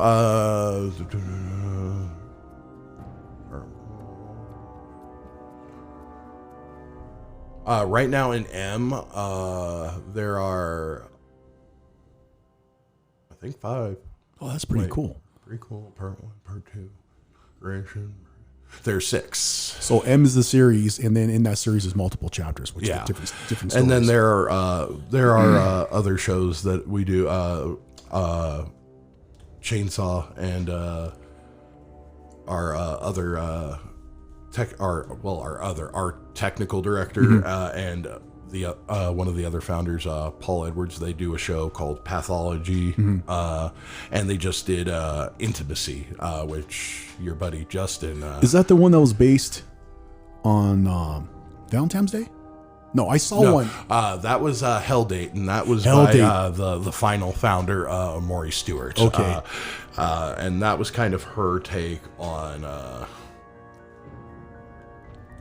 I think it was how guests, not all guests, but like there's a very specific type of guests at haunts and how they interact, and then there was this whole freaky storyline revolved around that with an ex-boyfriend, and Justin went through that. But I remember watching the video. Intimacy was, I think he actually just dropped the video the other day. I think so too. And it's brilliant. In the time of COVID, Paul and Chainsaw came up with the idea of doing a show that was completely immersive, but completely safe as well. No touch. The actor was behind a wall of glass, or plexiglass or something. Okay.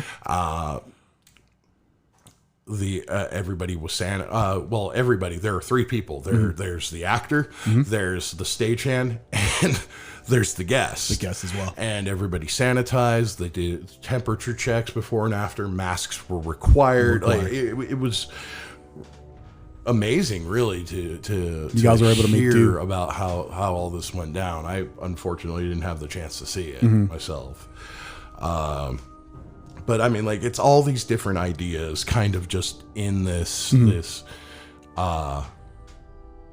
kind of like I even want to say it's kind of a shared universe. Okay. Just because there are mentions of other characters in other shows. Other characters have been in other people's shows. So the stories all interconnect somehow, even though some characters might I not. wouldn't even necessarily say interconnect, just as much as just like they exist here. Okay. So, how would you describe Baker? If Baker was here, how would he describe himself?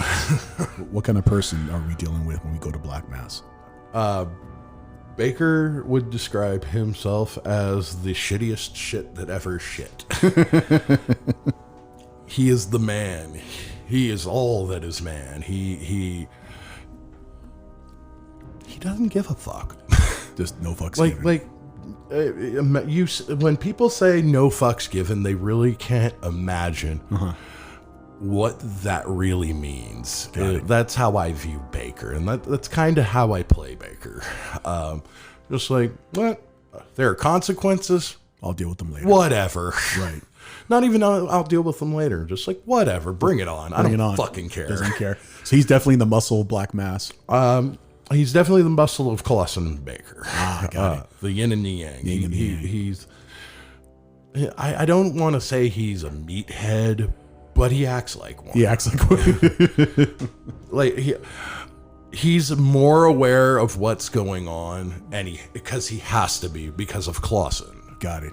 Like Clausen's the type. He's the more reserved type. He's not necessarily quiet, but he's not necessarily offering information at the same time. So they definitely play off each other. Absolutely. Okay.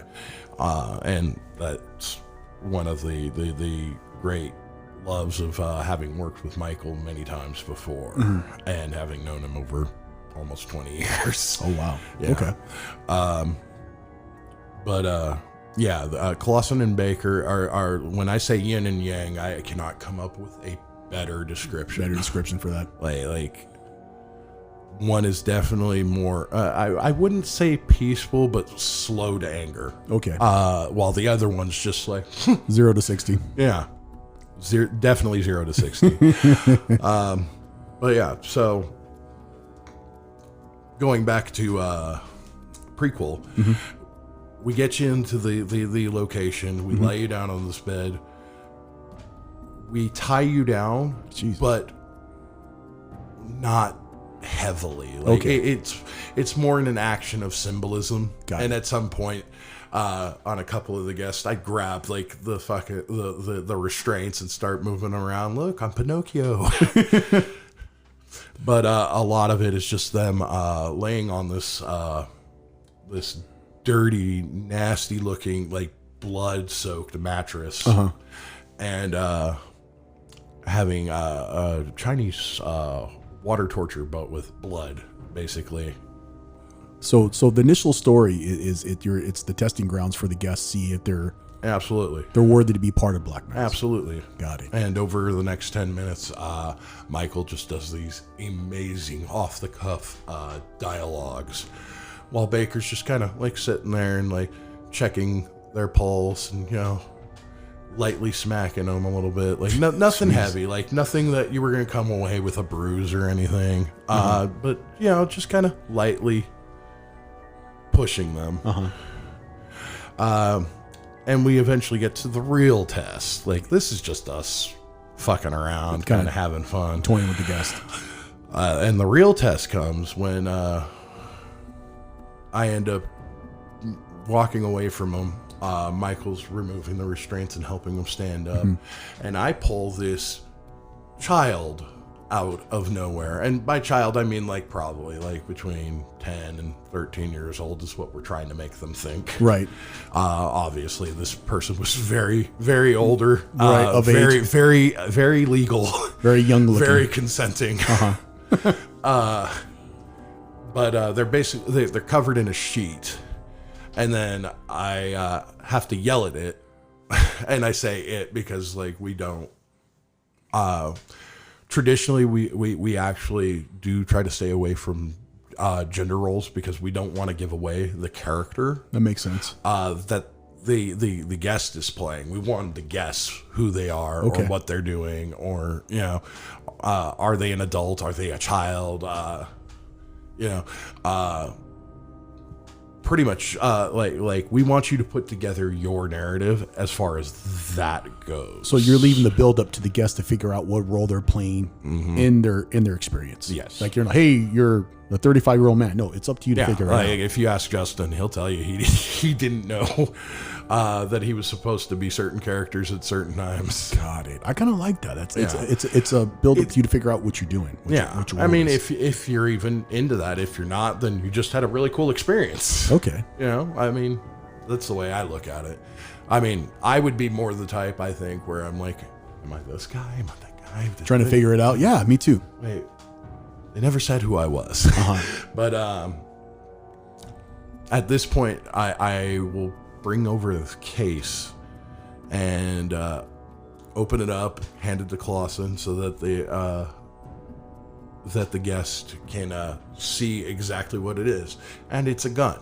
Jesus. And I basically stand there, take each piece out, kind of show it to the guest. The gun itself, the silencer, screw it on really slowly. And you're looking at the guy the entire time, the guest. Yeah. You're just like, hey, take the fucking the clip out, and just like cock it back, like, give me your hand.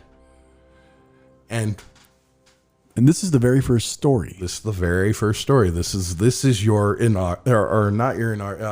initiation. Initiation. Right here. This is your initiation. Okay. Do you shoot the kid or do you not? So you have a choice to do what you, Absolutely. Okay. Absolutely. Like, if you're fight- not going to pull the trigger, you're not going to pull the trigger. I have never, I'll yell at you too. I'll yell at you too, sure. But we've had guests like, no, I don't, get it out of my hand. Okay. so there's a choice to be made. Well, yeah, there's a choice to be made, but then, if they don't do what we want, we shoot the kid. Oh, geez. Well, fuck me. That went left turn real quick. Jesus. So And this is just the first show. I mean, I could go through. I'd at least like to go through one more. But yeah, for sure. this is the first show, and And how long? Okay, so like, this was literally the first show almost 2 years ago. okay, That we're like, yep. And at the end of it, like, we're doing our wrap, and I was just like, oh my God, that was incredible. that is insane. How did you compose yourself? I would have, maybe you were so engulfed in character, you just Yeah. blinders.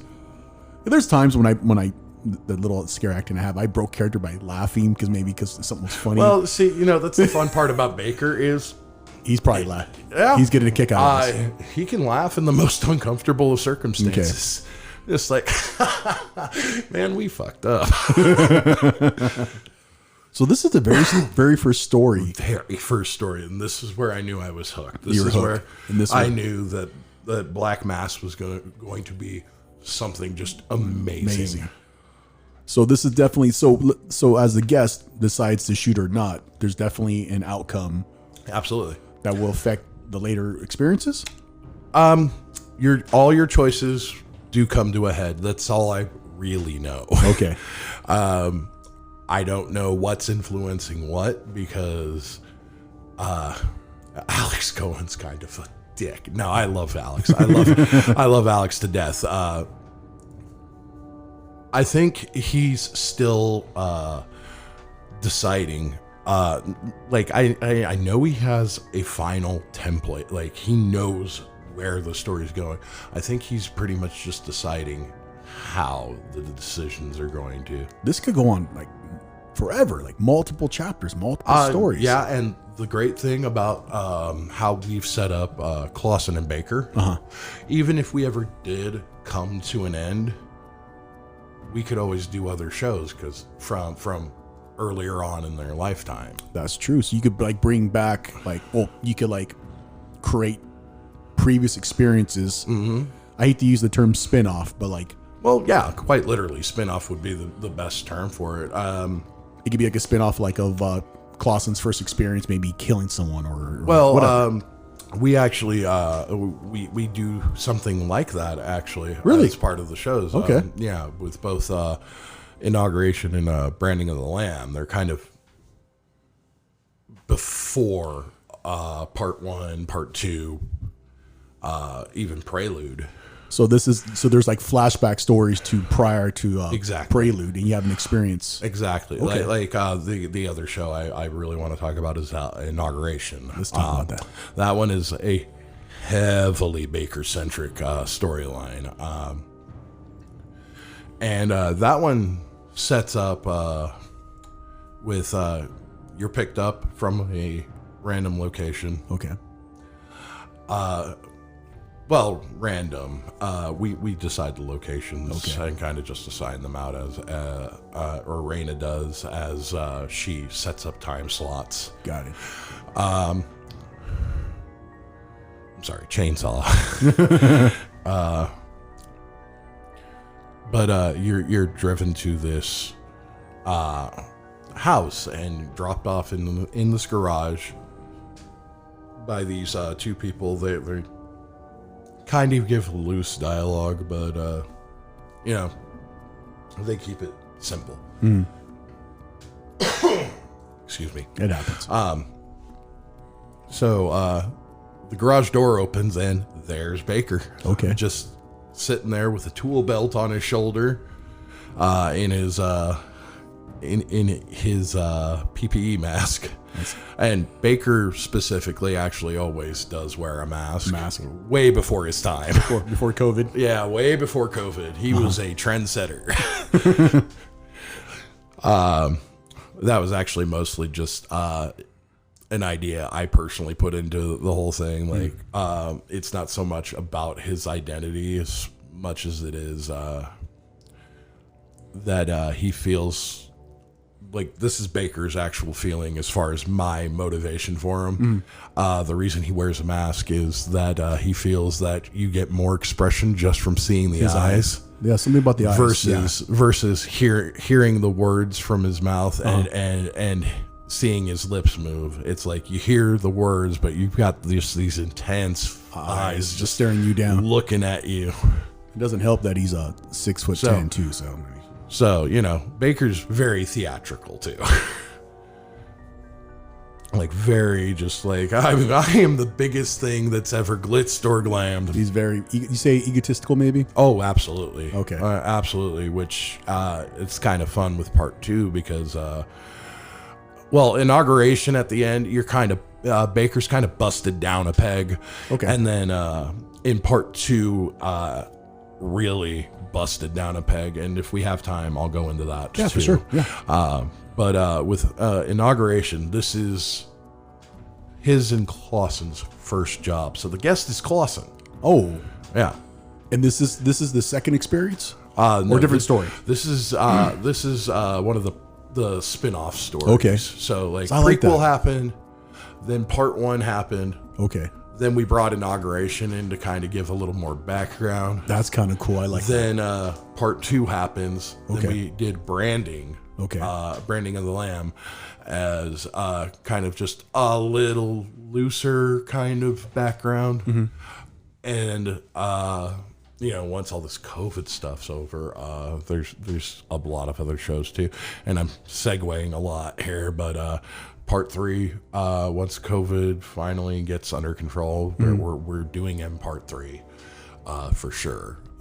But also there's a new narrative that Alex Cohen wrote called Blindness. Okay. And the only thing he will say about it is in the land of the blind, the one-eyed man is king. Got it. Yeah. So fun. We just need COVID to get over with. Yeah. And like I said, like everybody there writes stories. Like I said, Raina and Paul just did Intimacy. Okay. And you know, Amori, I believe, has some more stories she's kind of fleshing out. And I know Alex has got a ton of ideas because that man is a freaking genius. I love the fact this is like a very immersive experience where there's a narrative kind of loosening you guys ad lib, but then also it's, you know, there's multiple chapters that somewhat tie into each other, or they kind of segue to like a backstory. And I mean, there's even narrative or non-narrative shows going on, but you know, I mean, like Black Mass as just the company, they're really, in my opinion, they're kind of just covering every basis you can. It's rather amazing, and the 4 of them are brilliant, and I cannot say enough. Like check us out. I'll definitely put the links in the description of the podcast where they can find you on Instagram and the website as well too. On the website, which is www.blackmass.com. That is BL4KM4SS.com. There you go. Please check us out, and we have a multitude of videos of the. Not all of them are like the full run through experience, but it's kind of like the teaser trailers, everything for $5. They just put up the one for Intimacy up there for $5. You can get an inauguration for $5. There are trailers for part 2, part 1, part 2, prequel. Just go and check it out. I like the fact that you guys don't give out too many details. There's some of it's hidden behind the veil still. Like, hey, this is what we're about. Yeah. Here's some details. Here's some characters. Here's some little narratives. But you know, if you really, really want to experience this, you have to experience. Yeah, absolutely. I mean, I will say that I got to view the inauguration one, and it is. I felt so silly watching that. Why is that? Just because, like, this Baker's nothing like what I perceived myself to be. Okay. So it's just like, wow, I did that. So yeah, let's talk more about inauguration now Sure, that I've segued back.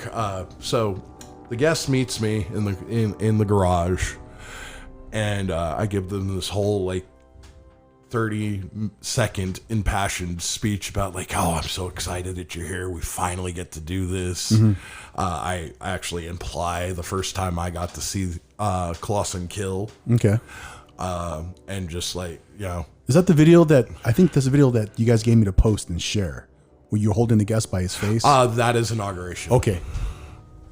But we're basically, the storyline you come to find out is that we're in a sorority house. Oh, shit. And we've been hired by someone to get revenge on these girls. Okay.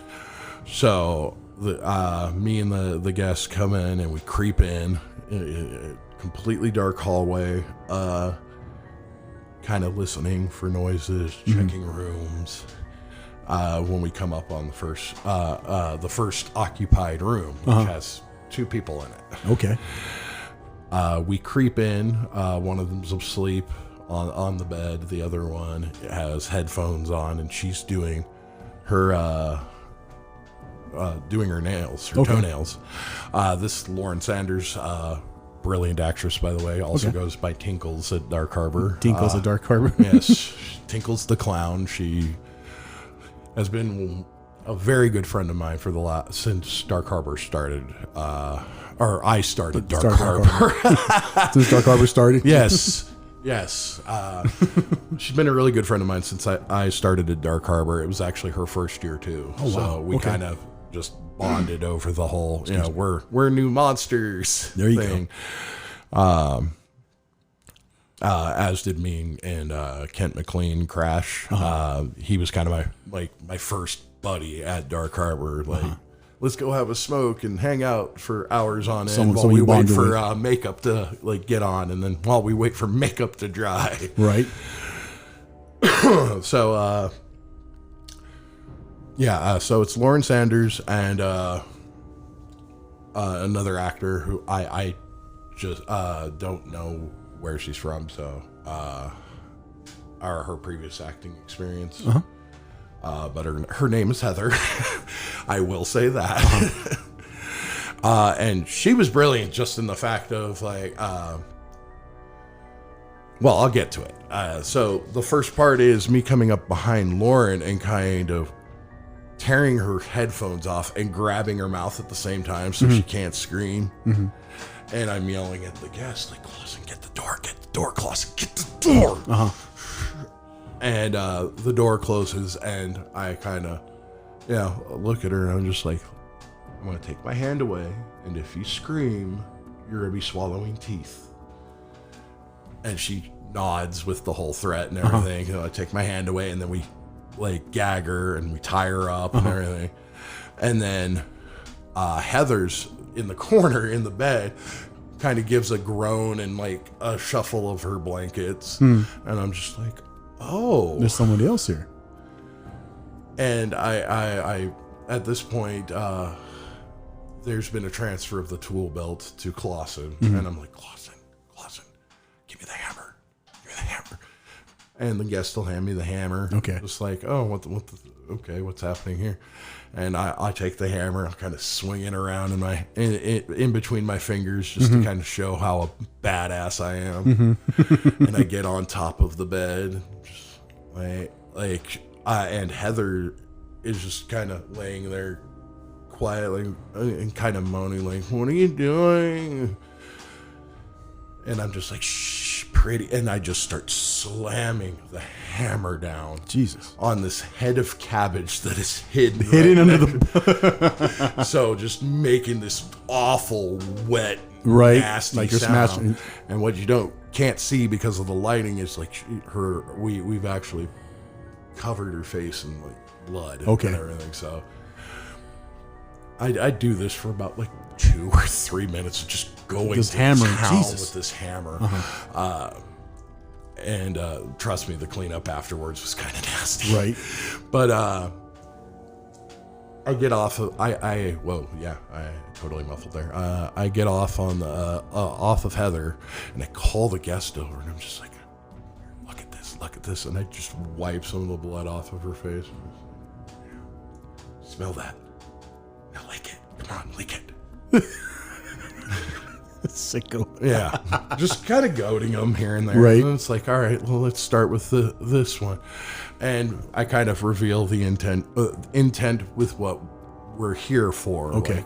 Like you know, there's this picture of a girl, and I'm showing it to the girl. Like, you remember what you did to her, and we don't really go into detail about it. We let the guest figure it out. Kind of figure out what's going on. You know, like I'll shout some things at her, like, do you remember what you did? Do you remember what her face looked like? I can't believe you shoved that up there. Mm-hmm. You know, just Right. like really just like glib about the whole thing so they can build their own story behind it. Then we usher the guest out real quick, I untie Lauren, and this is where shit gets kind of off the rails. And this was the hardest part of the show for me, and to have to do it multiple times a night. We have a simulated rape scene. Oh, wow. Yeah. Because we're behind closed doors, a lot easier to deal with. Like, it's just me and her, like, banging against the door. Just shouting and making shouting. noise. Okay. And you've got the more sorority sisters upstairs kind of just shouting, like, hey, keep it down. Like you know, like they just think she's hooking up. Right. So we're really keeping the narrative going. And then Michael Lundstrom comes out from the dark room that we checked, and he kind of just starts monologuing. And you know, it's our hope at that point that that's where they kind of get that they're remembering. They're remembering the experience. They're actually, like the guest is Clausen. Yeah, the guest is Clausen. Okay. And you're just remembering what happened during this whole fiasco. That's heavy. Wow. Yeah. So at the end of the rape, and again, this one was hard on me. Like I had to look to a lot of like actors interviews for some pretty serious scenes. Yeah. Mental health checks. Okay.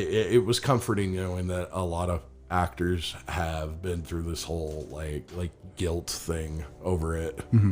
Like, just I feel like channeling something like that is just I'm not a bad guy. Exactly. Right. But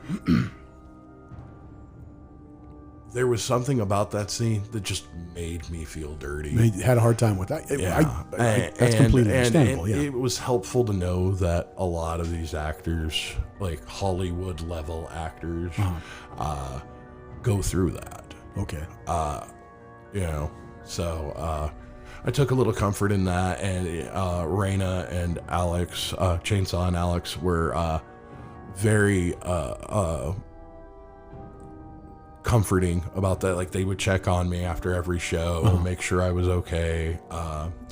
Me and Lauren would check in on each other. Also, me and Siobhan, and I'll get to Siobhan in a couple minutes. Okay. Like, we, it was for Siobhan, it was more me checking on her versus her checking on me, because that one was a little rough. Well, no, the scene with me and Siobhan, it was more rough on her, I think. Okay. Like, it's not as sexualized, I think, as it was with me and Lauren. But me and Lauren were both checking in on each other constantly. Make sure everyone's okay. Yeah, you're all right. You're right. We're good. We're still very good friends after the fact, thankfully. Right.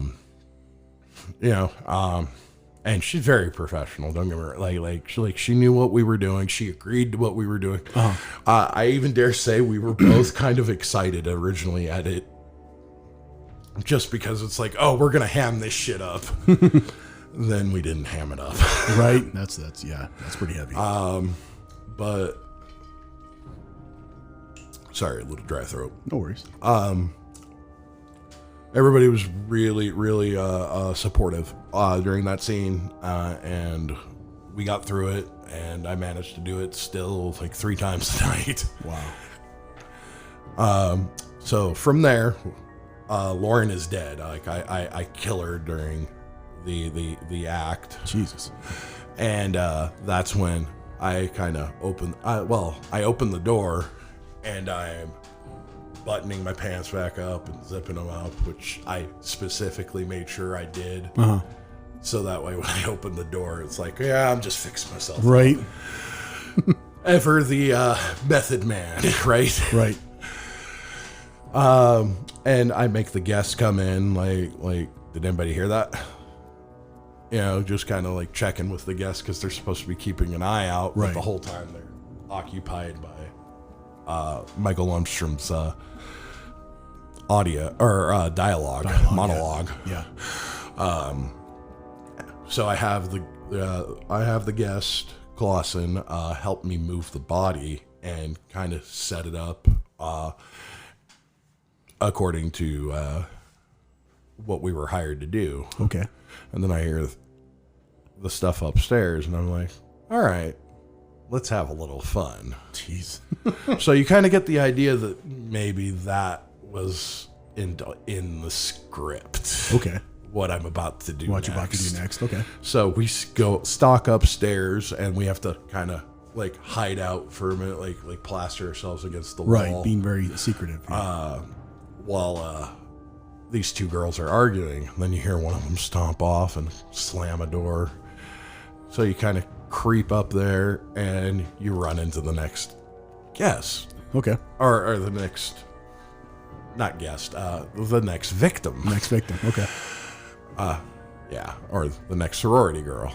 And, you know, she's kind of just like shooting the shit, like completely naive to the idea of that someone may have just died.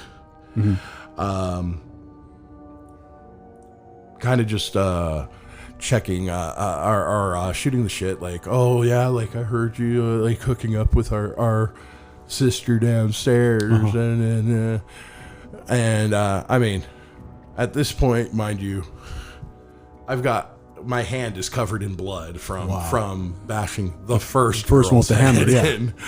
And my clothes are kind of disheveled, and you know, she slowly puts the over the span of the next 5 minutes, Starts to process what happened. Yeah. Starts like putting it all together while I'm just sitting there on the couch with the guests shooting the shit.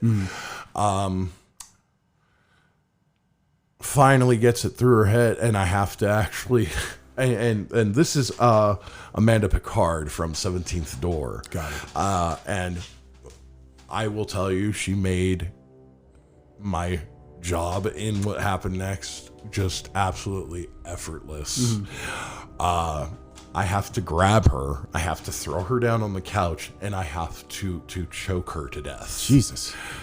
While the guest is like right there in her face. Like I'm choking Amanda with one hand. I've got my hand on the back of the guest's neck, like kind of shoving him into like, hey, check this out. Like, check this out. Like, listen to her breath. Look at her eyes. Like, really, you know, when she stops breathing, don't stop. You keep applying pressure for a good 30 seconds afterwards. Really make sure that the breath's cut off. Jeez. Look at, like see her eyes kind of glaze over and unfocus, like really into it. Giving very details about what's going on. Yeah.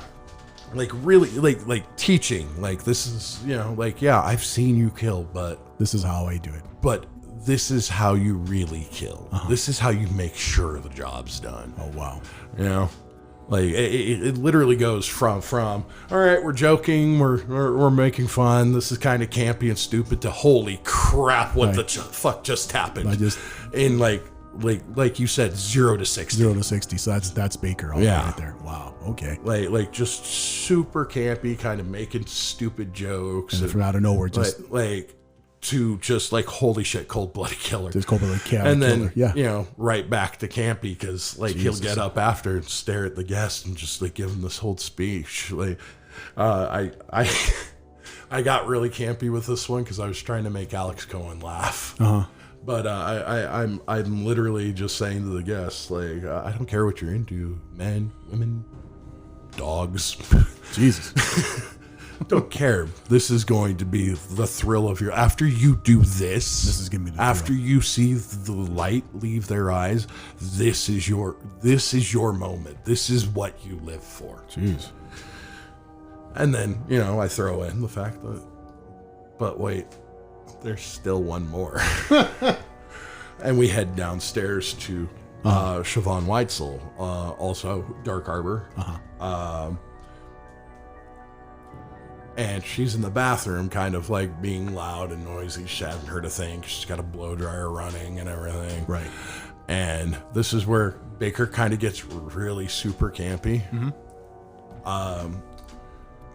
You know, he's kind of just shooting the shit with Clausen down the stairs and everything. Like, look, this is why I chose you. You're my soulmate. You're together. We're inseparable. We're going to do so much together. Right. And it's and we get to the bathroom door, and I was like, but sometimes you gotta have fun. And I knock on the door, and Siobhan opens it, and I yell surprise as I grab her and turn her around, and I start dragging her out of the bathroom into the garage. During this whole thing, she loses her towel, so she's completely topless. And this is why I had to check on her a lot, because like she does this whole scene completely topless, bare for the guests to see, me to see, all the other actors. This is why you were checking up on her. She is a fucking pro about it, like the whole time. Fucking pro. Right on. But yes, that's why I wanted to check on her after every show. So her whole scene happens with me getting her down on the ground, and we have some stuff set up so that I can like cover her face up and everything. And we got like blood packet that she can break without the guest scene. And we've got this wrench, and I'm basically supposed to club her over the head with the wrench. And it's kind of funny because I do the whole twirl thing with my fingers, so you can hear the metal clacking together on this monkey wrench.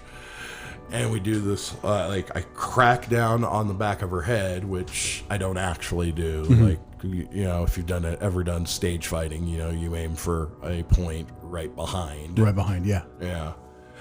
And the blood just goes like streaming down her body. Down her chest. And it's like, you know, at that point, like I'm kind of like not feeling her up, but kind of like dragging my hand along, like see how artistic this can be. And I just drop her to the ground. At which point, the surviving sorority sister, the one in my Baker's glee, forgot about. And this is why I say this is where he kind of gets put in his place. Basically runs up and attacks the guest as Clausen. Right? The guest gets attacked by the sorority sister. Yeah. And you hear the front door slam shut. And then here comes this woman. You've never seen her before. Like, she wasn't in the house. And she grabs the sorority sister and pulls her off and pulls a gun on her. What the hell?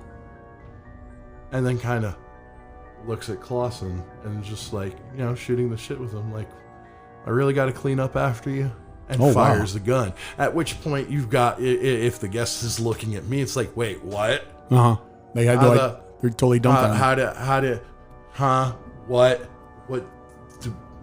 Like, Clausen has no idea what's going on. What's going on? Yeah. Or not Clausen, Baker. Baker has no idea what's going on.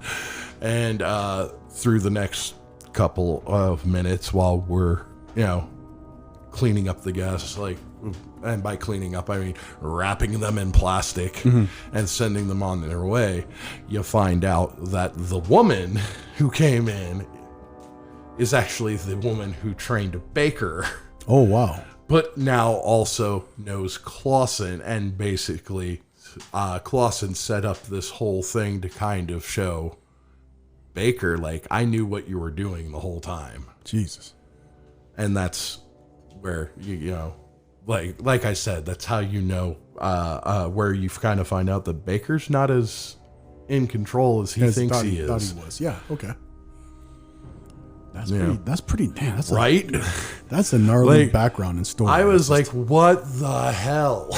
That's insane. So this is the flashback scenario. Yeah, this is inauguration, Clausen and Baker's first job. First job, and then what was it, Prelude, the very first one? Yeah, Prelude is the initiation of and I don't feel like at this point, if you're paying for the videos or you're paying for the experience, as a lot of people who are listening to this either will do or have done, I'm not really ruining this. The person you are in Prelude is the main antagonist of the piece.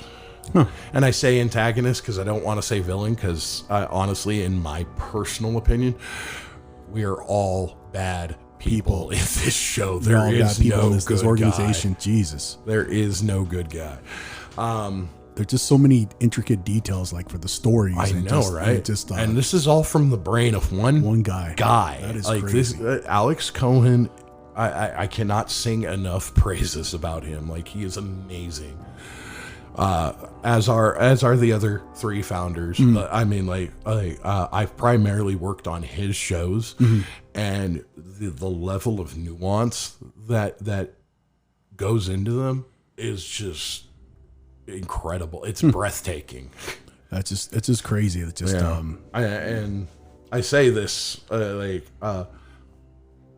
I will volunteer anytime he asks me to do whatever, you know. I mean, I took 60 plus taser hits for this man.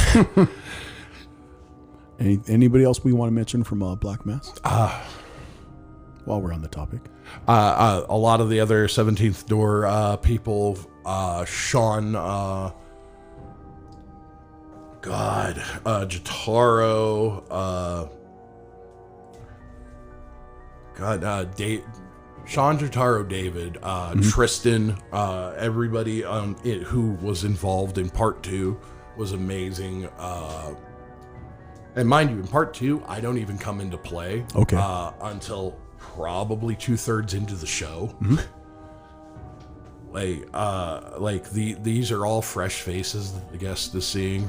So they're introducing new characters throughout the storylines. Yeah. Okay. And they all, from what I understand, will have a part to play. Okay. But all fresh faces, all brand new.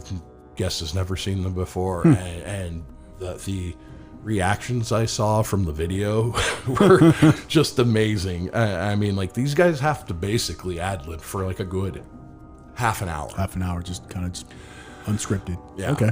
And amazing. So also, Linnea, who had to step in during Branding of the Lamb, amazing actress as well.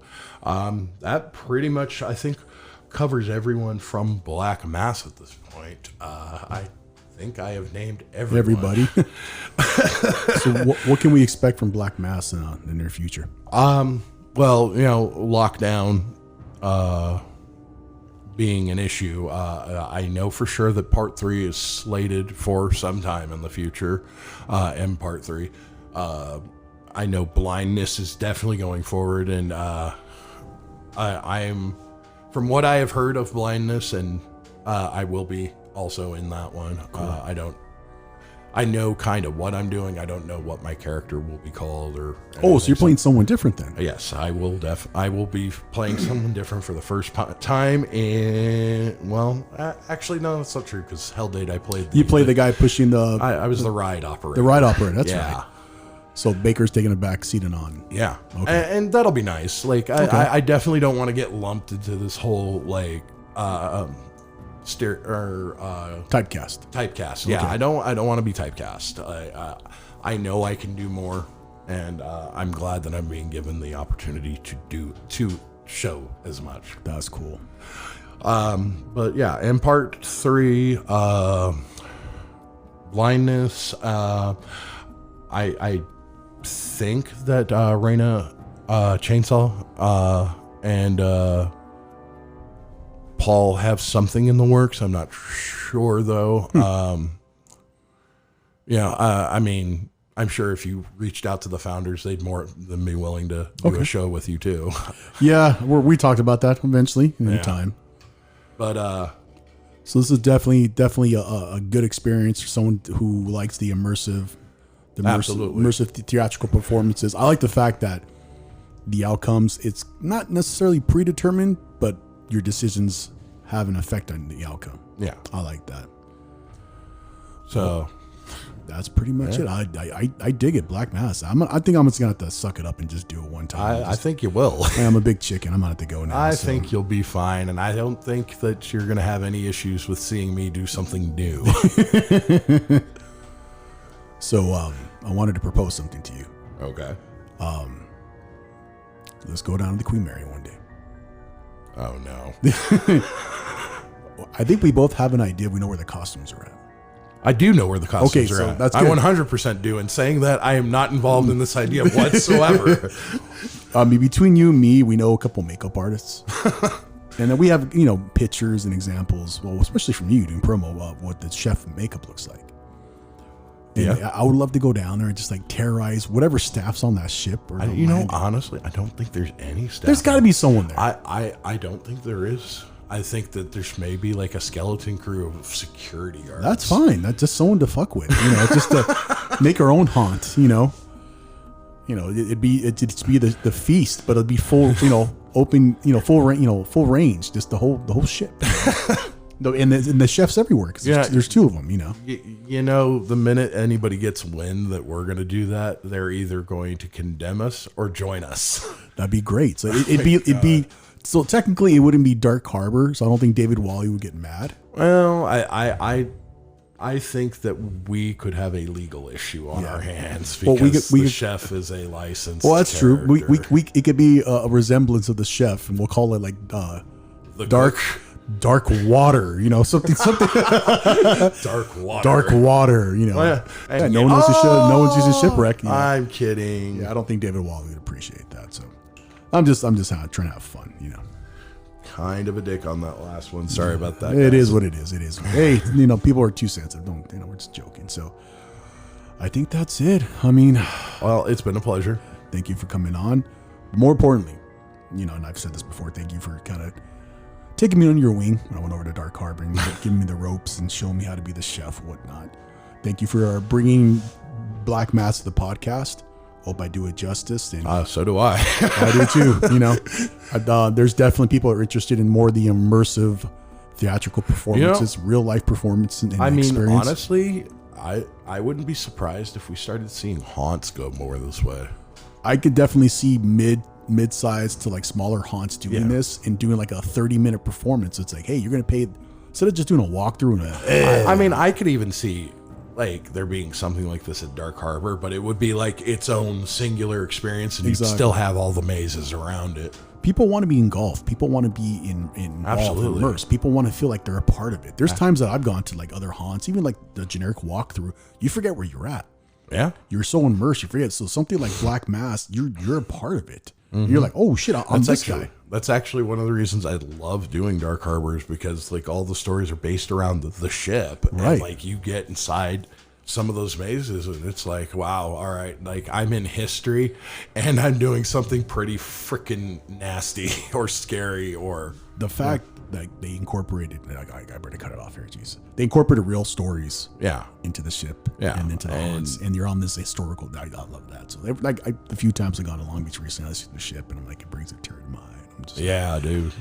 It's so cool. Well, thank you for coming on. Well, thanks for having me. I want to thank Black Mass for letting me speak about their experience and I don't even know what the category, like organization. It's just we ask, you provide, man. Exactly. So once again, I have Tim Bob Jones, the chef, aka the chef from Queen Mary's Dark Harbor, also Baker from Black Mass on the podcast. This is episode 10. And thank you everyone listening, and thank you, sir, for coming on and being a good friend. Well, thanks for having me, and same, thanks for being a friend, buddy. So I've had you on. So for people that don't know at home, we've had issues recording this episode. So this is probably like our 5th attempt. Yeah. Hopefully fourth and fifth. Fourth and hopefully final. So Yeah. you've been here more than I think my girlfriend has. So Watch out. yeah, there you go. All right, everyone. Thank you for listening, and we'll hear from you guys soon.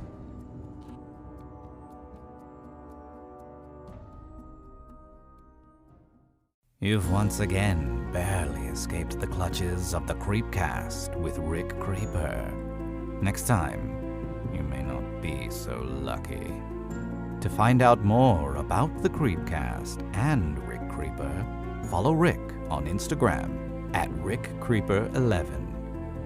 Until next time, be sure to keep that lantern light burning. You never know what could be lurking out there in the dark.